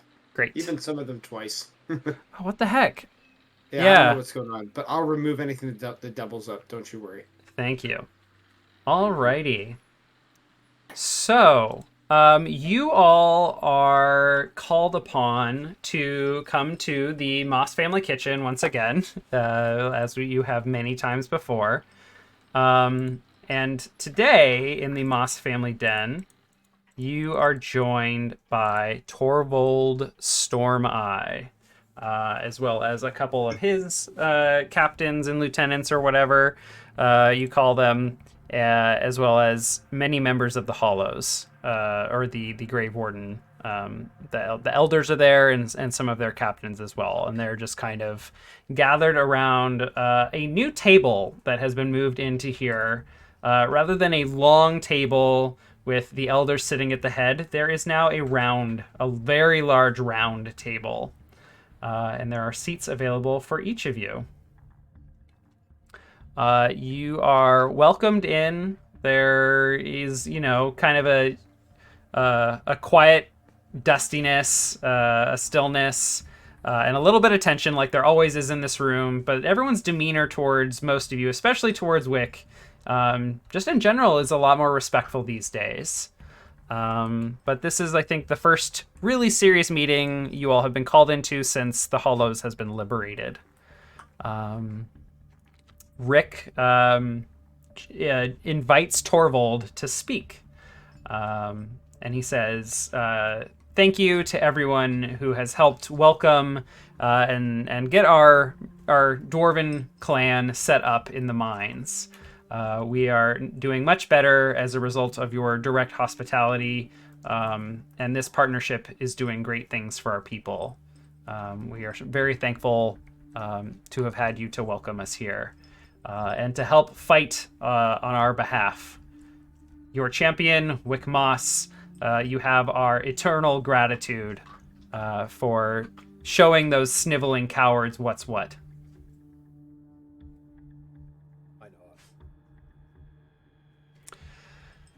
Now, before we supported your, dare I say, reckless gambit to fight Iron Brother Rook, Iron Brother Bishop. You didn't know him. Sorry, what's that, John? You didn't know him. That's fine. You have the name wrong. It's okay. Yes. There's just so many of them. It's hard to remember their names. Yep. We had agreed that our clan would put off our assault on Whaler's Hold and give you a chance to prove that you are capable allies, which you most certainly are, but also that we could prove to the other kin of the Ravenlands that they should join us in our battle. You convinced me to act with patience and care and thoughtfulness when making military decisions. Now, we have recovered. We have, what does he say? We have reestablished our communities with strength, and it is now time to reach out and ask for our potential allies for their support in this, dare I say, historic move against the Rust Brothers, retaking my ancestral home of Whaler's Hold. We are in need of your services, Wick Moss and your companions. You shall have them. I don't speak to them, but you shall have mine. Very well. Then I will ask. Perhaps first I should tell you what I am asking of you. And he slaps, or he gestures to some letters, like envelopes that are sealed, with wax sealed envelopes that are sitting on the table in front of him. And he says, "We have need for someone of great stature, of diplomatic tongue, and strong resolve, and of course strength to travel the Ravenlands, to deliver these letters to the leaders of the various communities who we think might join us in opposing the Rust Brothers. Would you four be willing to take such an important diplomatic mission on our behalf? On behalf of not just ourselves, but on behalf of the Hollows as well." And Rick simply nods.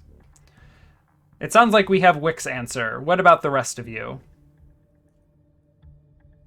I'm going to look at them and kind of be like, you want me to go on a diplomatic mission. Do you know what you're at? Have we met? Do you know me? I don't think you have met. This is Cacophony, our killer. Maybe. I actually don't know what she does either, to be I perfectly steal things. honest. I steal things and I'm unpleasant. This is true. Rick Moss has informed me all about each of you, and I believe that it is your particular set of skills that will be critical in accomplishing this mission. There may be kin who are completely altruistic, those who see this as a logical option to unite forces against the Rust Brothers, and there are those who may need leverage applied to their leaders, perhaps to force them into complying, or at least encourage that choice. When you say leverage, do you mean something sharp? Because I'm your girl. Rick assures me that each of you have unique and diverse skill sets that may be necessary to secure the support of the various kin. I rely on your trusted discretion to determine what is needed to gain support from each of our potential allies. Okey-doke. Yeah, sign me up. I stand up and sigh and go, let's deliver some mail. And Eric will you, stand up. you are Eric will stand the up. Inquisitor of the Orcs, yes? That I am. Merrick, yes. And what say you, Merrick? I will absolutely endeavor to help accomplish this task. Excellent, excellent. Among these letters, among these letters, the recipients will include various kin around the Ravenlands, as I said before, which include the elves, the orcs, which it sounds like we have one of their trusted champions here as well. Should be an easy task. There are others here, and I understand that you all have connections throughout the various kin, and we would love to use your not only diverse skills, but diverse backgrounds to secure support. Among them also are some of my fellow kin. Seeking the kings and queens of several of the other dwarven clans will be of paramount importance. My recommendation would be to start with the furthest away, the elves to the north.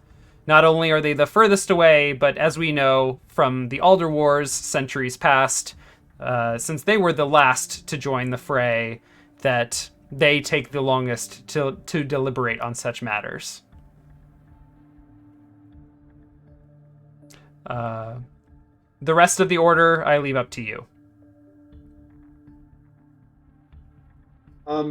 We have some questions. Of course, For you. naturally.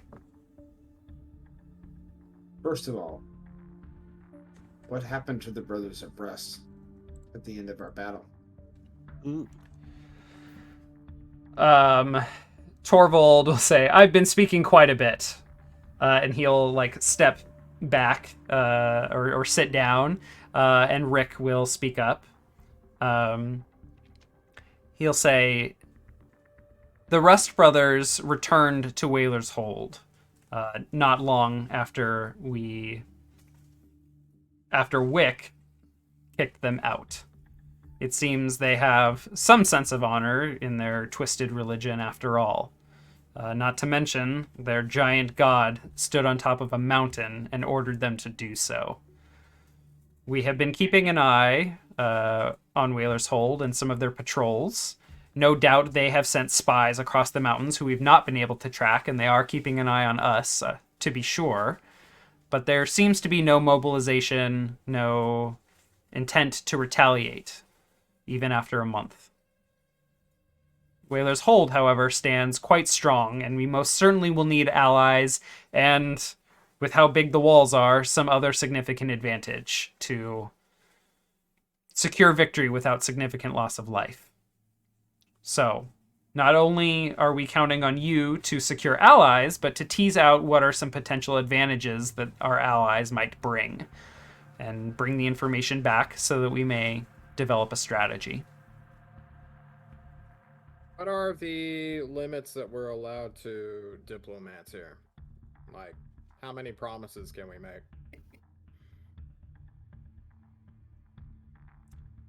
He gives a very deep sigh and says, "We trust that you will keep the best interest of the Hollows, the Dwarven clan, and the Ravenlands in equal balance. And you have authority to make promises on our behalf. We are, after all, trying to keep an open mind and allow others to make judgment calls within the Grave Wardens. You have shown excellent judgment, Wick." We'll need some sort of proof of authority, I suppose. Like a scroll or a badge of honor. He hands you a sticker of a golden star. Standard. No, they will. So Torvald pushes the letters towards you and says, "You will have all you need in here. Okay. Simply present this to whatever authority currently stands at each of the communities around the Ravenlands. You may find that some of the communities that I am sending you to have fallen during the Blood Mists. There are some that we have not had touch with in hundreds of years. And that, unfortunately, is to be expected. My own people, after all, nearly perished, wandering underneath the earth for hundreds of years as nomads." Well, we'll try not to get lost. Excellent. That would be good. Next question. What of the Rust Brothers stronghold to the southeast? Were they Yes. part of the fight? Did they come and join the forces that encircled our town?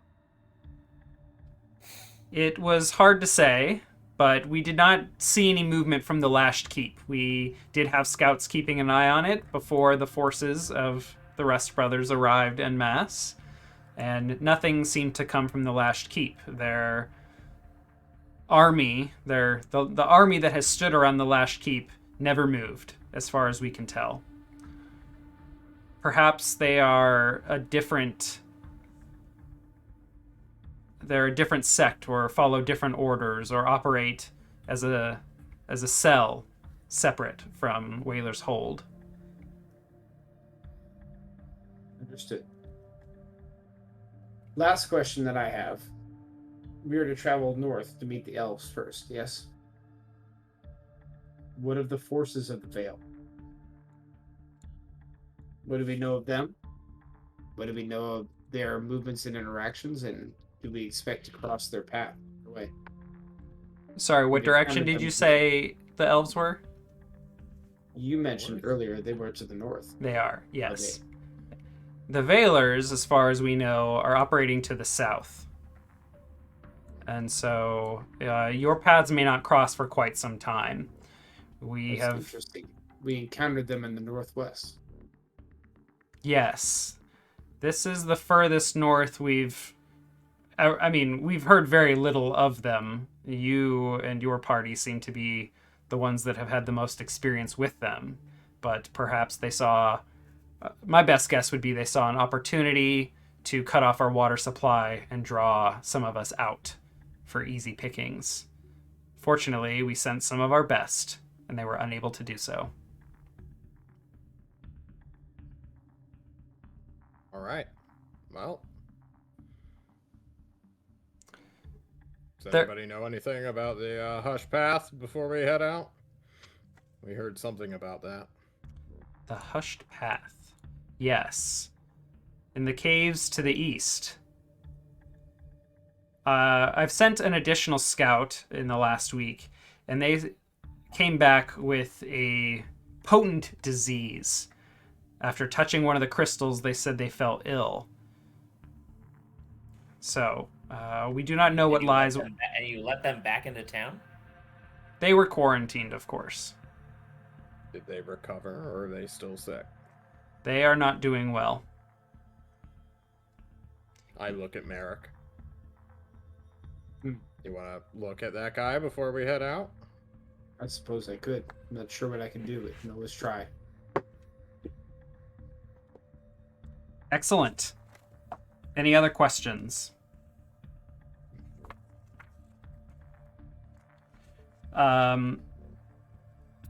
Rick will say, of course, you certainly exhibit a perhaps inconsistent ability, but an ability nonetheless to communicate telepathically. If you would like to establish a link with myself or Torvald, you are more than welcome to do so, to stay in touch with us and ask additional questions if they come up.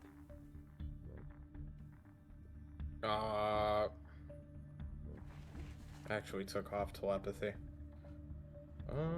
What is telepathy? Hang on. Is that a first or second level? Yeah, I can do that. No big deal. I We'll am... need a day to prepare. As a DM, I do not mind if you want to swap spells for convenience, like during All right. prep. That's fine. Okay. Since it's been a month, am I still sick and confused? I think you are still shaken. You're still confused by like you have this nagging. That's fair. Like, until you deal with the emotions, or at least acknowledge what has happened, I'm gonna say yes. Like, you still are gonna keep that debility, but sick, you can get rid of that. I don't remember what you got that from, but staying up for too long. oh, yeah, you've probably got. I don't know. Have you slept in the last month? Yeah, kinda. Maybe. I'd have to have passed out at some point, right? Yeah, just from sheer exhaustion. I mean, just I'm a dealing with busybody. people all day, coming up to you saying they appreciate you, that you're awesome. Fuck. It's Right. exhausting. Okay. All right. So essentially, you all can take as many dungeon rations as you want, or I always do that. Dungeoneering gear. Adventuring gear. Adventuring gear. Rations. Like dungeoneering gear. Dungeoneering gear. Like, you all can have as much of that as you want. If there's other stuff you want to purchase, you're probably going to get a discount right now, because you're on an important mission. How much coin does everyone have? None. 24. In fact, I need to give the Carnival of Despair to Cacophony to knock out 50 coin of this debt I owe her. I have 81 coins. Add plus 50. Okay. Or add the necklace, I guess. Okay. Wick, go ahead and add an item that has 0 weight that is $200 or 200 coins of diplomatic funds. Oh, shit. Okay. Grease money. Yes. Palm greasing. Crisco. Alright. Crisco fund. For the Alliance. There we go. I have done so. For the Horde. Okay. All right. If we need to have a flashback to other questions, that's fine. Just say, like, hey, Nick, can we have a flashback? I've got a question. Or, hey, can we use telepathy to ask a question? I'm trying to move things along because we've taken a lot of downtime and I want to keep things moving, but for the sake of rushing you, let me know if you have other questions. Okay. So, any prep or any scenes people want to have before we leave? It sounded like you wanted to go chat with the sick person. Yeah. I would, but I'm not sure if there's mechanically anything I could do to heal his sickness. Great Let's go question. talk to him anyways. Let's go look at what he is sick with. Okay, let me read my notes here.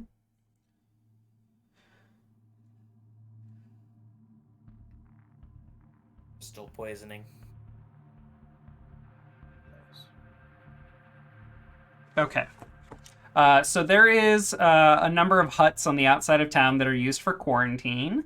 You know where they are, and you head out that way. You announce yourselves, take a step back.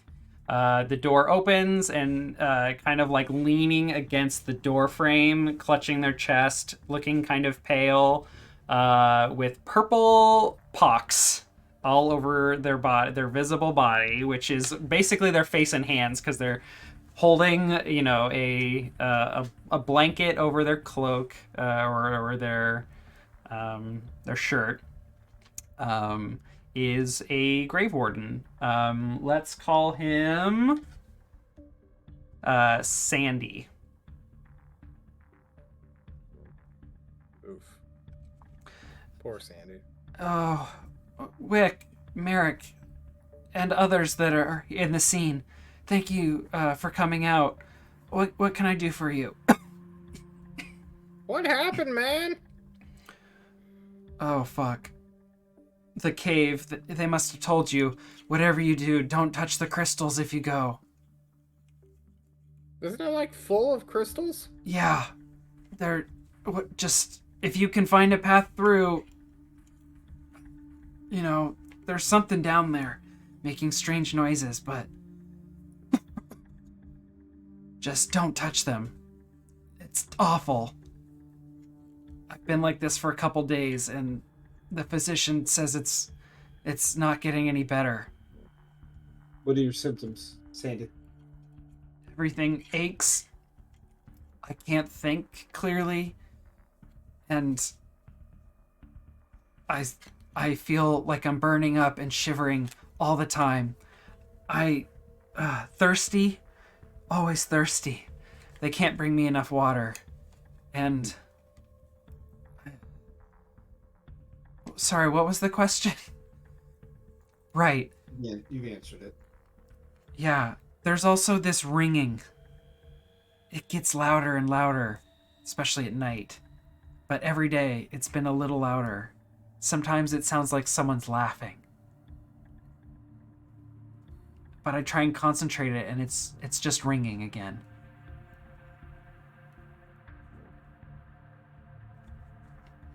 How soon after you touched the crystal did this start happening? I think right away I blacked out, and next thing I knew, I was being dragged or carried on a cot by some other grave wardens. Apparently they picked me up 2 days later. You touched the crystal and immediately blacked out? Or did you pick it up and handle it? I don't remember. I don't know how long it was, but I remember picking it up. I think someone said something to me. I don't remember what. And then they laughed. That laughing I'm hearing, I could hear it clear as day. Like there was someone there. I remember. I looked around the cave, and I dropped the crystal I was holding, and then I started to run. But then I grew weak and started coughing, and I fell. I think I laid there for quite a while.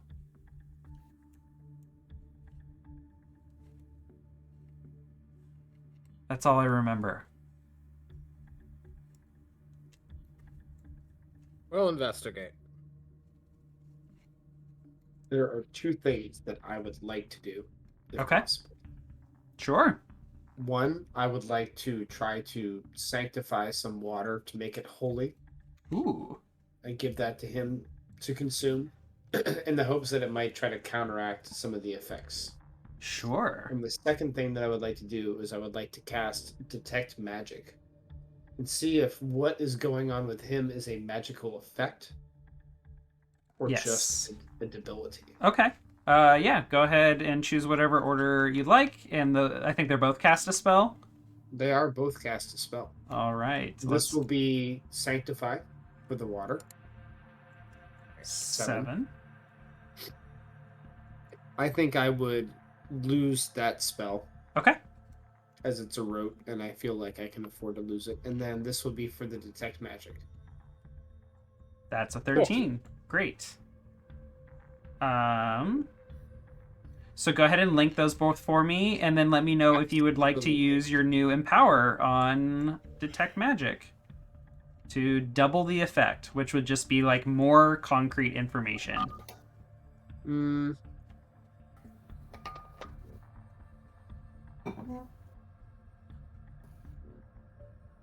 Oh, sorry, chat. Yeah, I think I would go ahead and I'll go ahead and empower that so that it also gets revoked. I'm okay with that. Okay.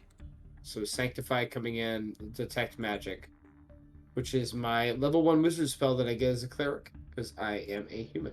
Oh, nice. Okay, food or water you hold in your hands while you cast the spell, and I think we've described this as like you don't have to literally hold the water in your hands, or like you can just kind of do an enchantment or gesture over the water. In addition to now being holy or unholy, the affected substance is purified of spoilage. One of your senses is briefly attuned to magic. The GM will tell you what here is magical. Okay, so you sanctify the water, you set it on the ground, like he closes the door, you come and set it down right by the door, you know, quarantine like style. He grabs it after you've backed up. And then you start like invoking your magic detection. And if I remember right, your eyes kind of turn into like snakish eyes, right? Yes. I close my eyes and then I pop them open and they are the vertical slits as opposed to the circles. Yeah. Okay. I realize I haven't changed the music here, so let's do something else. We're in teen theme. I don't know if I have anything good here.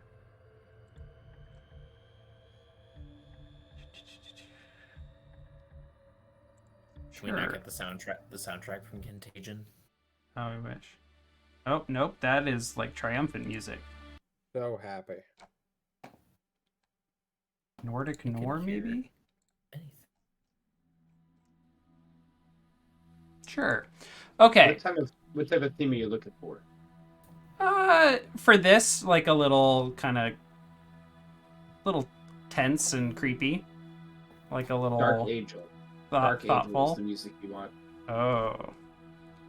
I haven't looked at my spreadsheet in a while, so I'm a little unfamiliar. What does he see, Nick? All right, so he is picking up the cup and beginning to sip on it when you close your eyes and reopen them. What you see is stunning. You see what appears to be like a purple flame, like of magic bonfiring around this person. It is a curse. This person has been cursed. And it is particularly potent and bright around his hand. You ask him which hand he picked up the stone with, and he gestures to the hand that is super bright. But as he takes several drinks, you see that you see that flame begin to smolder a little bit. And he like lets out a sigh of relief, and he's like, oh, that's what my head feels like when it doesn't have a nail through it. Thank God. Oh, do you have any more of this? I'm going through water so fast, man. Ugh. And you can certainly leave him as much water as you'd like. Yep. I'll lean over to Wick. Wick, do you have the ability to cancel magic? Cancel? No. Eliminate, stop. in a roundabout way. You can't But- kill him. That won't. I Okay, mean, that well. might cancel the magic, but it won't do us any good. I concur. Does your scepter absorb curses that are already out there? I was just Only about if to the ask spell, only if the spell is cast in my presence, and then I can try and steal it. Can you link it for me really quick? I just want to double check the language I used. The Baylor staff. Yes, please. Nice. that. Okay. When you observe a spell being cast or the effect of a spell. Ooh. Ooh. I would absolutely try to use this to try to absorb the effect of this curse. You Okay. want me to try instead? You're tired and wearing plate mail. Do we want to succeed or no? I mean, we probably do. All right. It's a good thing that Sure. wasn't your roll. Yeah, no kidding. No kidding. 1, 1, and -1. Damn. Sure. I'll hand the staff to Wick. But like, go ahead, give it a go. Give me an intelligence roll, Wick. Is anyone helping in theory? No, I'm afraid. I don't think you can help with this. I don't think anyone can help with this. 8. That Oh, is an 8. Okay. You need me to click this until I hit the middle ground? Yes, please. There you go. Okay, here's the 8. All right. You are able to cast the spell in the future or manipulate it now. Choose one tag. The spell does not have additional unwanted effects. The spell is enhanced in some way that you describe when used. You do not draw unwelcome attention. I need your Okay. I would like to manipulate the effect off of him and into, I don't know, one of my throwing daggers that I throw on the ground.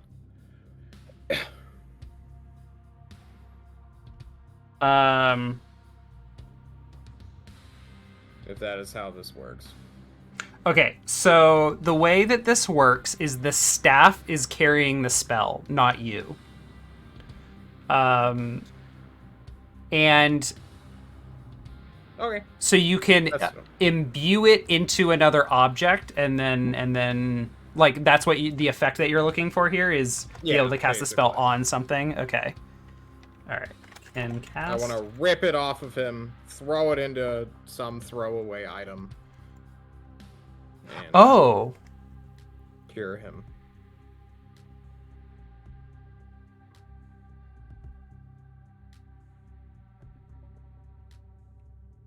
I think. Oh. You were able to cast the spell in the future or manipulate it now. So we would want to manipulate it now, right? Yeah. Okay. Sounds good. Okay. So you can so you want to put it on a knife now or when you cast the spell later? Now. Okay.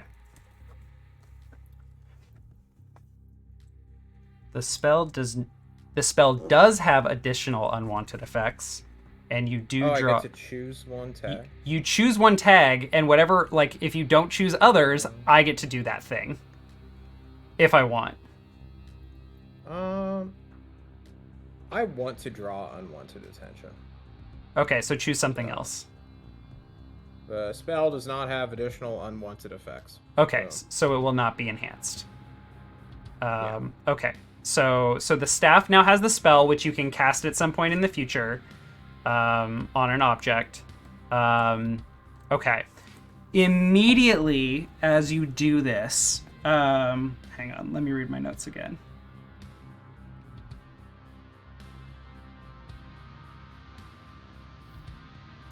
Oh boy. Andy, you didn't get to play Sexy Battle Wizards. I mean, not with you guys. If you were told describe a sexy battle wizard, Like, just come up with a character. What do they look like? Describe them for me, please. A hat with a feather in it at a rakish tilt over one eye.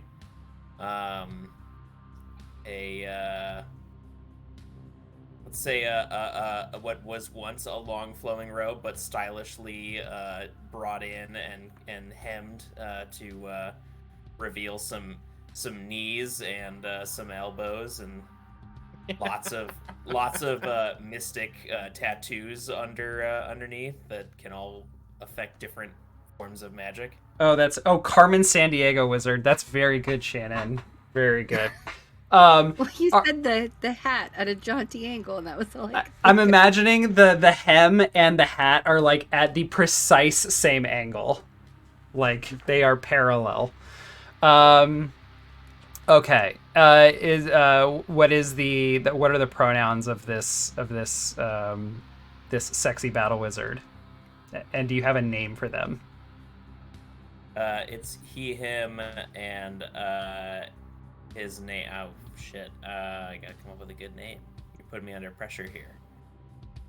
We're gonna learn its name. Yeah. I can come up with a name. His name is Francois. Okay. Francois. Francois of come on, go ahead. Sorry, go ahead. Ho ho ho ho!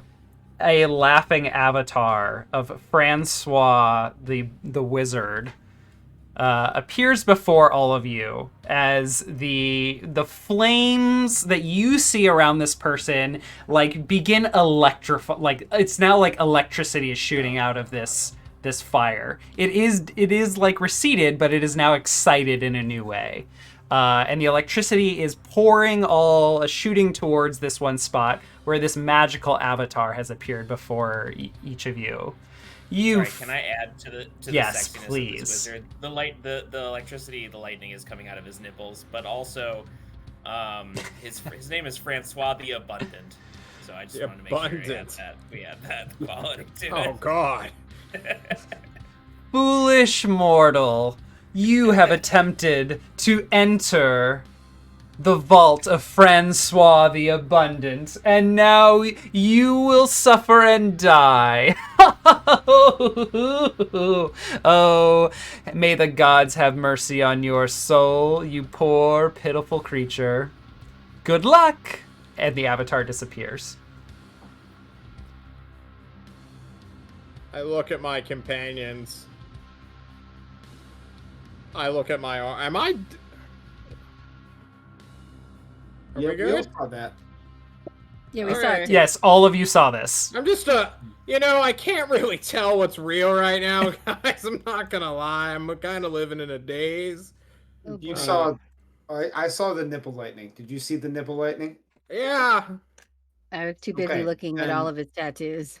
Then you saw what's real. I was busy looking at his nipples. Shut up, Cedric. Did you see the electricity? No, I'm not Cedric. I hit Cedric wherever he is.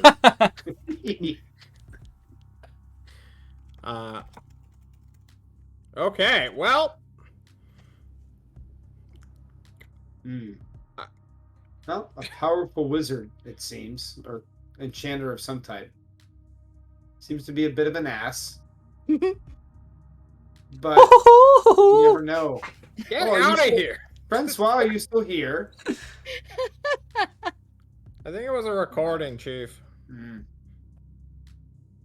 Either way, we're looking for allies against the Rush brothers. You think we're gonna find it in the vault of Francois the Abundant? No, we never count anything out, Wick. I'm also known as Francois the Lingerer. Are you here? Are you? Please leave a message at the tone. Beep. You son of a bitch. Crafty, too. Yay. Well, did say to look out for eccentricities that would help us get through the walls. We could distract them with Francois. Because, well, even the Rust brothers would have to stare at nipple lighting. True. Well, This is very silly, but I'm down if you all are. I mean, if nothing else, it seems like this Francois character is just bored, so he might join us out of the novelty of it. So, as an aside, I really thought you were going to do a French accent for half a second, but I like the direction. I am not good at French accents. Oh, and Francois, you have tried to steal my baguette. I'm so. Oh God. I just wrote down in my notes next to Francois the Abundant, hoo. There we go.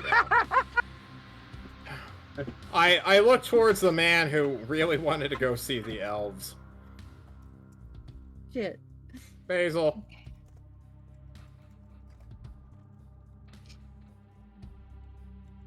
Francois the Lingerer. Basil is speechless at Francois the Abundant.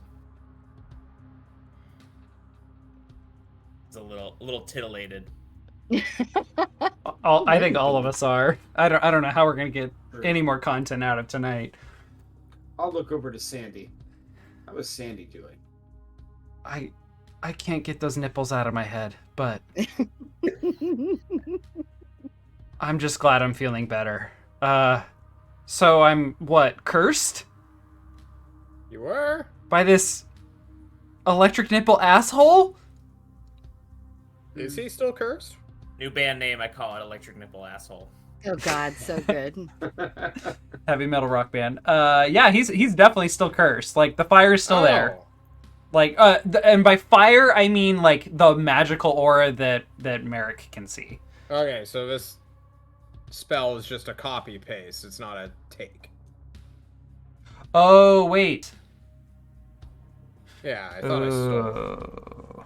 Which is narratively what happens with the failure. Okay, so here, usually yes. Usually, like, your understanding of the staff is that is what it does. But that has not happened here. Alright. Shit. I curse the staff, guys. we gotta bury the staff now. I'm sorry. Oh, we can still use that. It's The staff now has a charge, right? Yeah. I hand it back to Merrick. Use this wisely. I'll take it. Dude, now I have a staff and nipple lightning. We're good to go. Alright. No rest brother can stand in our way. Are people in the chat saying abs because you said he had abs, Andy? No, it stands for always be stealing. Oh.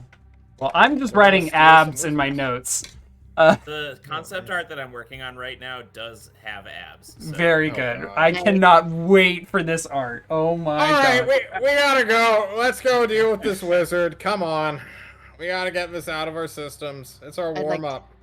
I want to see these preliminary sketches for reasons. I'm very excited. All right, thank you, Eric. Okay, so are you all heading over to the Hushed Path? Yeah. Okay. Seems like we are. And then from there, we'll have to divert north to the elves. Okay. Before we go, though, we want to say goodbye to Lynn. Sure. Yeah, we want to say goodbye to Lynn real quick. Okay. I want to say goodbye to Lynn, too, since everyone wants to say goodbye. All right. I mean, it's morning, probably, or it's getting towards, like, the middle of the day, so... Lynn, whatever point Lynn is in a Goge training. But the trainer sees you all there and it encourages everyone to take a break. So, sweating and panting, Lynn smiles and rushes over to the four of you. Hey! It's just Chai's. Basil is elsewhere right now, but... He's doodling. He has to get this out of his mind, Yeah. So we wanted to give you something before we go, and Cacophony is going to take the shield off of Basil, or off of Chives, and hand it to Lynn. This is Mushla's Raven Sister shield. Oh. And Chives walks up and sort of nudges her towards it. It will protect you. This is both Lynn and I making that face. I think she just is just in shock. She, like, her trainer like yells over, "Take it!" And she reaches out and straps the shield on, and is just like checking it out. And she's like, "This is amazing. Thank you so much. I know you said this was a Raven Sisters before. You'll have to tell me about her sometime. This is Okay. it's so beautiful. Thank you." She was an angry lady, but I think she was also really strong, and that's what I want you to be. And I think Cacophony is gonna take out one of her feathers and she's gonna braid it into Lynn's hair, and like kind of like keep it in there. Chives will also pull a thistle from the ground and add it to the braid as well. Aw. I drop kick her. Vibe check.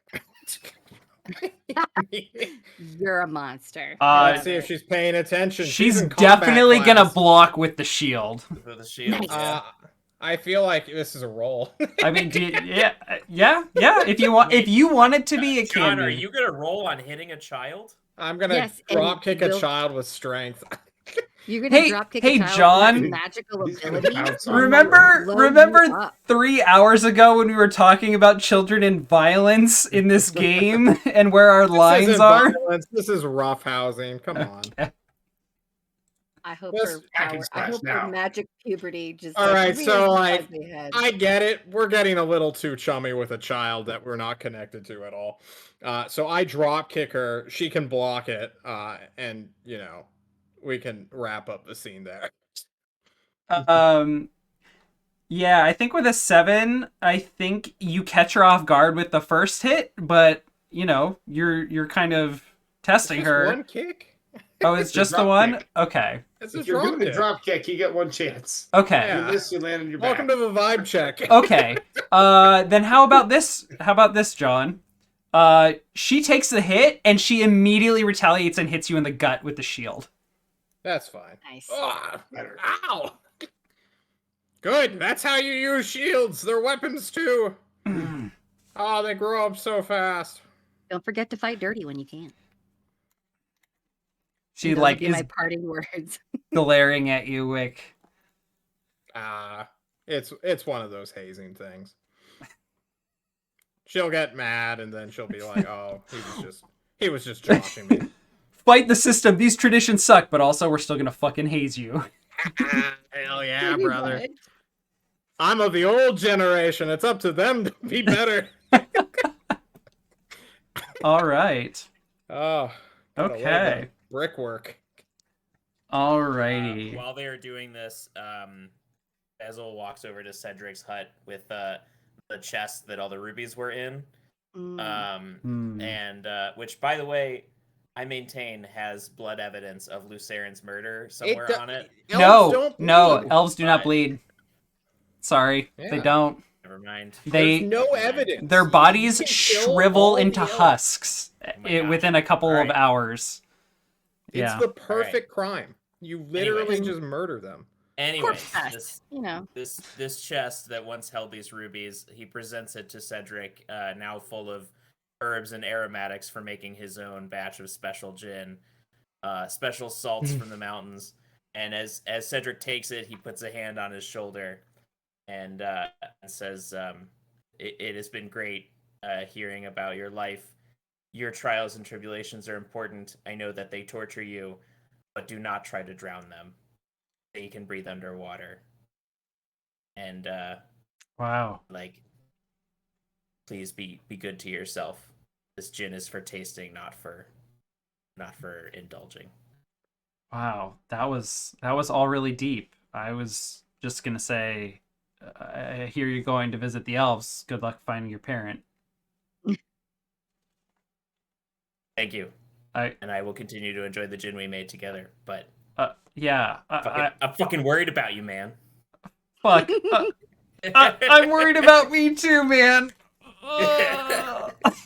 Ugly cry. Ugly cry. Cry. I'll They miss you, man. embrace. I'll miss you. Yep. Have a good time. Okay. So, you all head out and make for the hushed path. It's a short enough distance that... What? Just thank God we're out of a town. Yeah, Get us yeah. out of here. On the hunt for a sexy wizard. Hell Nice. All right. I'll just go ahead and play Haunted, because that seems appropriate. yeah. I am haunted. So, you make your way down into the ravine of the hushed path. You follow the directions that were given to you, head down the correct ravine, follow the correct path, and you come upon the cave in question. There are dark, deep purple crystals lining the cave after you enter and head down a short ways into the cave system. There are let me find my description here.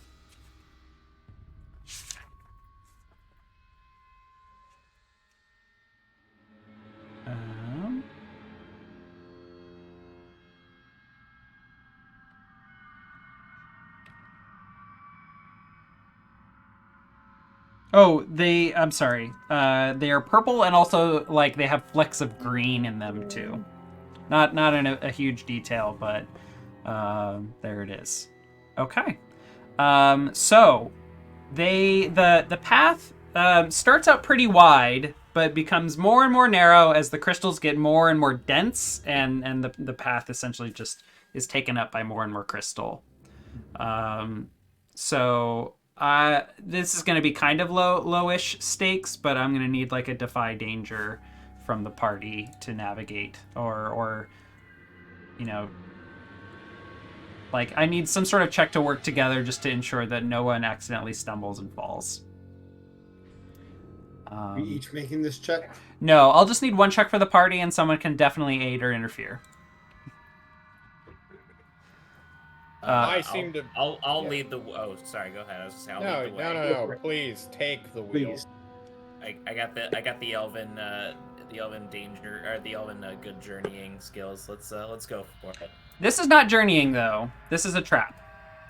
Shannon, what are your deals with traps? Oh, right. Thank you for reminding me. I'm a trap expert. Yeah, let's open that guy. When you spend a moment to survey a dangerous area. Yeah, just go ahead and roll it. Just go ahead and roll it. Why not? Okay, hold 1. Spend your hold as you walk through the area, dangerous area, to ask these questions. Is there a trap here, and if so, what activates it? What does the trap do when active? What else is hidden here? We know what the trap does when it's activated. It like makes you a flaming, like pus-filled whatever. So like maybe, obviously we know there's a trap here, but like definitely what activates it. Yeah, okay. So it's touch. So why don't I just go ahead and reveal the last piece of information here? We figured it out. Yeah, okay. Never mind. I'm not going to make it defy danger. You have a trap expert with you. You've already teased out the information you need just to be careful. Okay. Changed my mind. So, as you all navigate towards the back of this cave system, you are having to slow way down just to step very carefully. Some of you may even decide to take off your gear that might be like hindering you or leaving something at the cave entrance. Like, you're not going to necessarily need a lot of gear here. But as you delve deeper and deeper, you arrive at the densest part, the back of the cave. And you are all shocked to find a massive, massive crystal suspended in which, much like a, insect in amber, is a tiny dragon, a baby dragon. And it is kind of anthropomorphic in nature. When baby dragons are born, as you can see, they start off like kind of crawling around like almost a Komodo dragon, but This one has big legs, big arms. And it is suspended inside a giant crystal. This crystal, however, is not purple with green flecks. It is a bright, deep blue. Merrick, is it magical? Is your spell still going? I don't believe it lasts that long. We've been traveling. How Yeah, long have we been traveling? couple Oh, wow. hours. Yeah. All right, Like but I 4 didn't lose miles. that spell, if I remember. So I believe I can cast it again if you'd like. Yeah, you lost Sanctify, I believe. I'll sanctify. Yeah. All right, I will try to cast it again and see what I can see. Maybe if there's any other magical protections in the area, then we'll see those too. That's a 6. The spell fails. I think I close my eyes, blink, and then do it a second and a third time, and I don't No, know. I can tell you exactly what happens. Please do. You hear a echoing. Damn it, Francois. Magic's not allowed here, my friend. Hmm. Fuck. Aren't you casting magic here, Francois? There is no reply. Hmm. Why do you have a dragon and a gem? I'm gonna go ahead and take a look around the dragon. Nipples are shit. Fuck It's you! suspended. Fuck off. Nice. The crystal is suspended and hanging from something, or is it just sitting and floating in the air? It Can is. I have some more visual description of the room? The room is just it's like a winding cavern. If you've ever gone like spelunking or like walking through underground caves, I went through quite a few in Oregon where I grew up. Out in like the Central Oregon area, we have quite a few. But like, yeah, the caves are kind of like tight, and this just has these crystals like all over the wall, and so you all had to like slow way down to be very careful not to touch anything, and it's almost a little claustrophobic.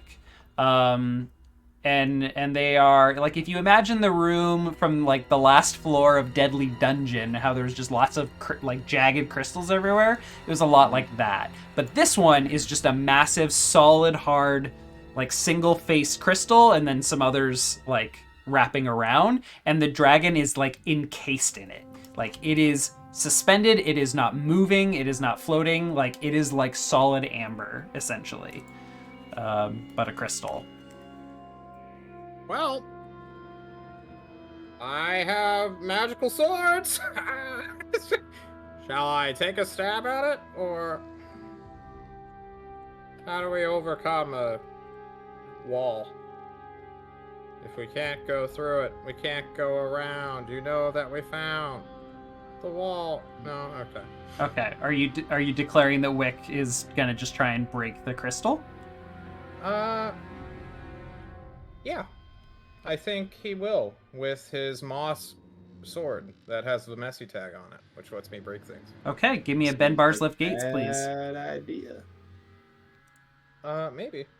Okay, is anyone trying to aid or interfere? Please declare it now.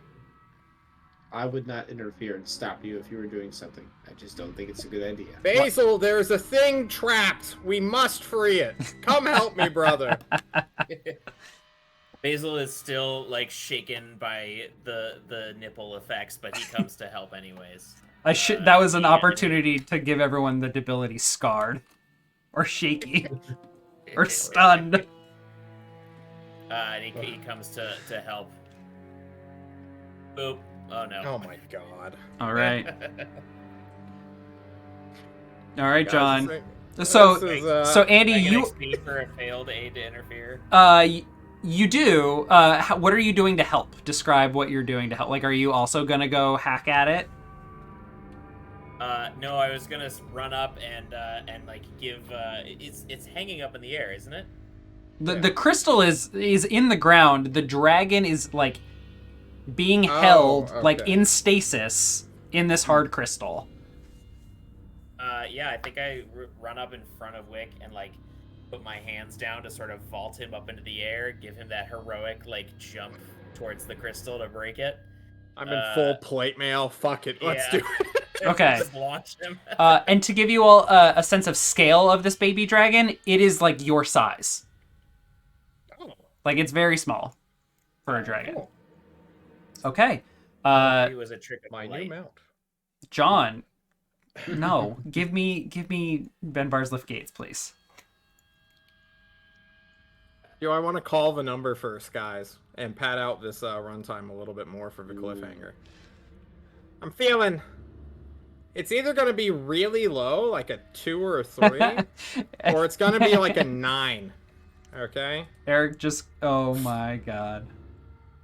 +1 for being cool? I don't know. No, there's nothing. Okay. Nope. Nope. Mark XP. Thanks. Goodbye, magical sword. Just a Moss family sword shatter. Okay. Your penalty is give me a Defy Danger Constitution, both of you. Okay. Pass.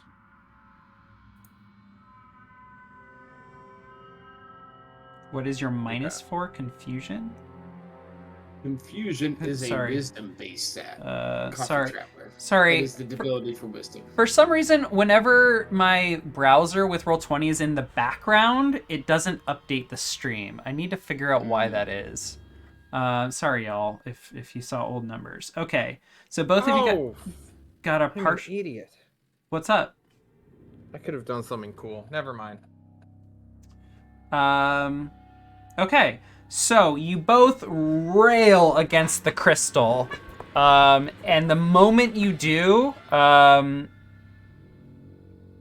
you all just kind of feel extremely shaky, like your body is failing you. And you just kind of go, like, not limp, but you just kind of, like, have to just kind of, like, stand there and slump and, like, collect yourself. Because your body, it just feels so weak all of a sudden. And for a moment, you are unresponsive. As you just, like, just something overtakes you. Merrick and Cacophony, you see them strike, not a scratch is made to this crystal, and your friends are just standing there, seemingly stunned for a moment. I'm going to take a look at the dragon and the crystal. Do I see any movement or reaction? And if I don't, I'm going to grab my friends and drag them slowly back away. There is an open eye. The left side of this dragon is facing you, and the left eye is darting between the four of you. I'm gonna, I guess, try to talk. Are dragons sentient? Can they, in this world, do they speak to us? Can we communicate with them? I guess. Give me a spout lore, please. Merrick, would you like to help with dragon lore? Yes, would love to help with dragon lore. Do you have a... I will consult. Let me see here. I think Gorthank's diary only goes for communities in the Ravenlands. That doesn't help. Were you asking, do I have a... Yeah, if you had anything that could, like, improve the roll while also aiding. Because it looks like we need a +2. I do not. Okay. Would you like me to roll anyways, or is it in... No need to roll, because I don't think it'll affect the outcome. So Cacophony, you've heard, I mean, probably all of you have heard legends and lore about dragons, though no one claims to have seen one in a very long time. There is a rumor that one of the dwarven communities, I forget the name of this particular clan. I think it is the Canide dwarves are said to have a that their city is built over the corpse of one of the greatest and largest dragons who's ever lived, Skarn. And their home is called Skarn Hall. Oh, grisly. Okay. So obviously we know that they're magical creatures and they imbue the land around them with magic as well. I'm gonna try and gesture to it in a way that this is terrible because it's a charisma probably, but whatever because I suck at it. I'm gonna just kind of look at it and be like, "Do you need help? Can you gesture away? Can you look at the direction we should go to help you? Can you look where we're supposed to go?" I don't know.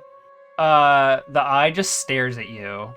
It doesn't look like it's threatening or scared. It's just observing. Okay. So the dragon is no help. Do we I had shake high ourselves free of the stun? Yeah, slowly it's almost like your funny bone in your entire body got hit and you just feel that tingly and you both start to slowly regain your composure and your strength. Mm. Can I? Ah, I see what you're looking at here. Yeah, I wanna look through time and space. ApolloNik. Am I allowed to visions through time through the amber glass? Yeah, go ahead and cast your spell. Okay, the way you said that was so menacing. I don't have anything prepped. There's like Please. There's a dragon here. That's all I got. The rest of this is improv. The spell is cast, but choose one. I'll take ongoing. -1 ongoing to cast a spell until you prepare spells next. Okay. Yeah. Great. Link me visions through time. Cast this spell and gaze into a reflective surface to see into the depths of time. The GM will reveal the details of a grim portent to you, a bleak event that will come to pass without your intervention. They'll tell you something useful about how you can interfere with the grim portent's dark outcomes. Rare is the portent that claims you'll live happily ever after. Sorry. Is this dragon no good?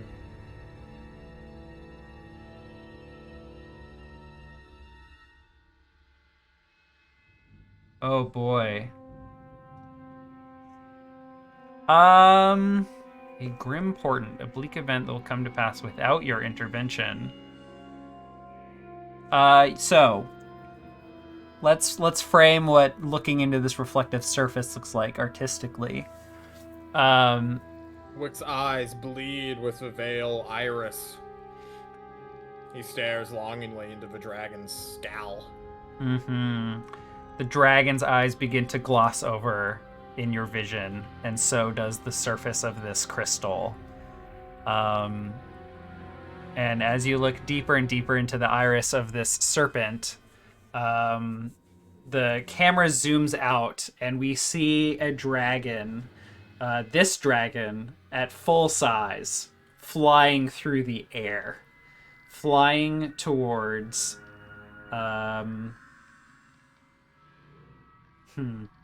flying towards the hollows and breathing fire down upon it. And then the dragon lands and lets out a huge roar. Then the camera focuses in on the dragon's eye again and then pulls out yet again. But this time the dragon is flying past the hollows towards Whaler's Hold, descending upon that town and breathing fire. And it zooms in on the eye again and zooms out. And then it just shows the dragon flying through the air, ignoring both towns, both settlements, and flying towards the north, beyond the mountains. And you see many of these potential futures. The dragon going this way or that way, either being violent and destructive or passive. You see the dragon interacting with other dragons in some of these visions, being passionate and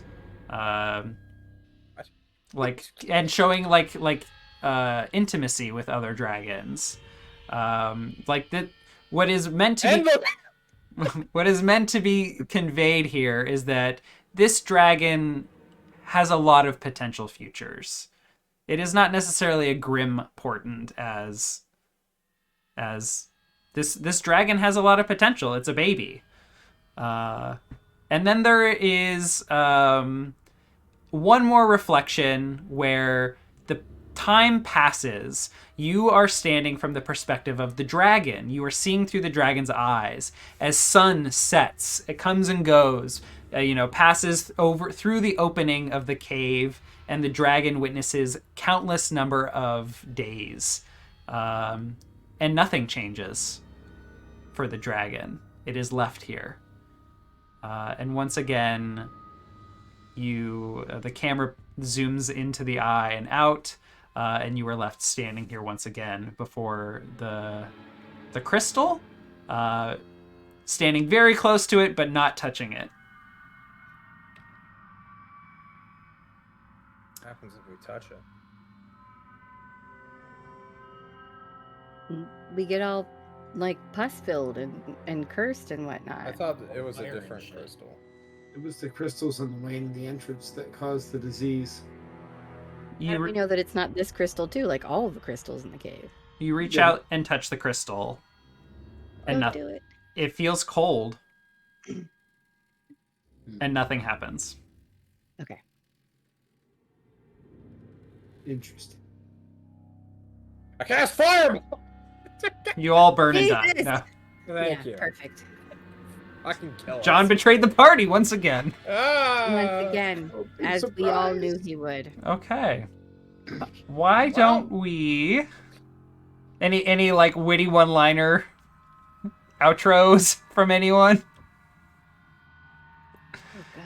I'm Alright. just feverishly drawing some fan art right now. So I seriously cannot wait. Pixar's How I Want to Train Your Dragon is coming up next time we meet at Fable Table. All right. We will see everyone next time to resolve what is going on with this crystal cave and this dragon left behind by Francois the Abundant, who left behind a dragon apparently with a curse to protect it. Anyone want to share their social medias? Where can people find y'all? Where do you want people to find you or not find you? Andy, where's your art located at? on my Instagram at Andaruga Hutzimer. It's impossible to spell. I'll drop it in the chat. But I just want you guys to know I'm creating a separate layer just for the nipples right now. So just as we speak. I'm very excited Well, about this. So Jesus get ready for this. If you've enjoyed this content, join us on our Discord channel where Andy will be dropping this art. Come let us know what you thought about the episode. And strangely, I'll just say it once again, as I always do. If you enjoyed the content and think other people would too, please share. Let people know.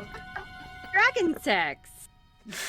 Laser Look, nipples. We got it all. I did not. Okay, I did not mean to Just imply dragon don't- sex. Just stop it. We We all get it. know what You're an you edgy quote, anime unquote, fan. We understand. implied. But Nick, that's what everybody wants. You're saying dragons being intimate. There's penetration. That's all there is to it. You know, Just people. play the Sword Art Online theme and let's get out of here. You know, people are gonna go see who I follow on DeviantArt just to see yeah. if I'm really into that thing. Okay. So we'll see everybody next week on Fable Table. Have a good See ya, night, guys. everyone. Bye-bye. Bye.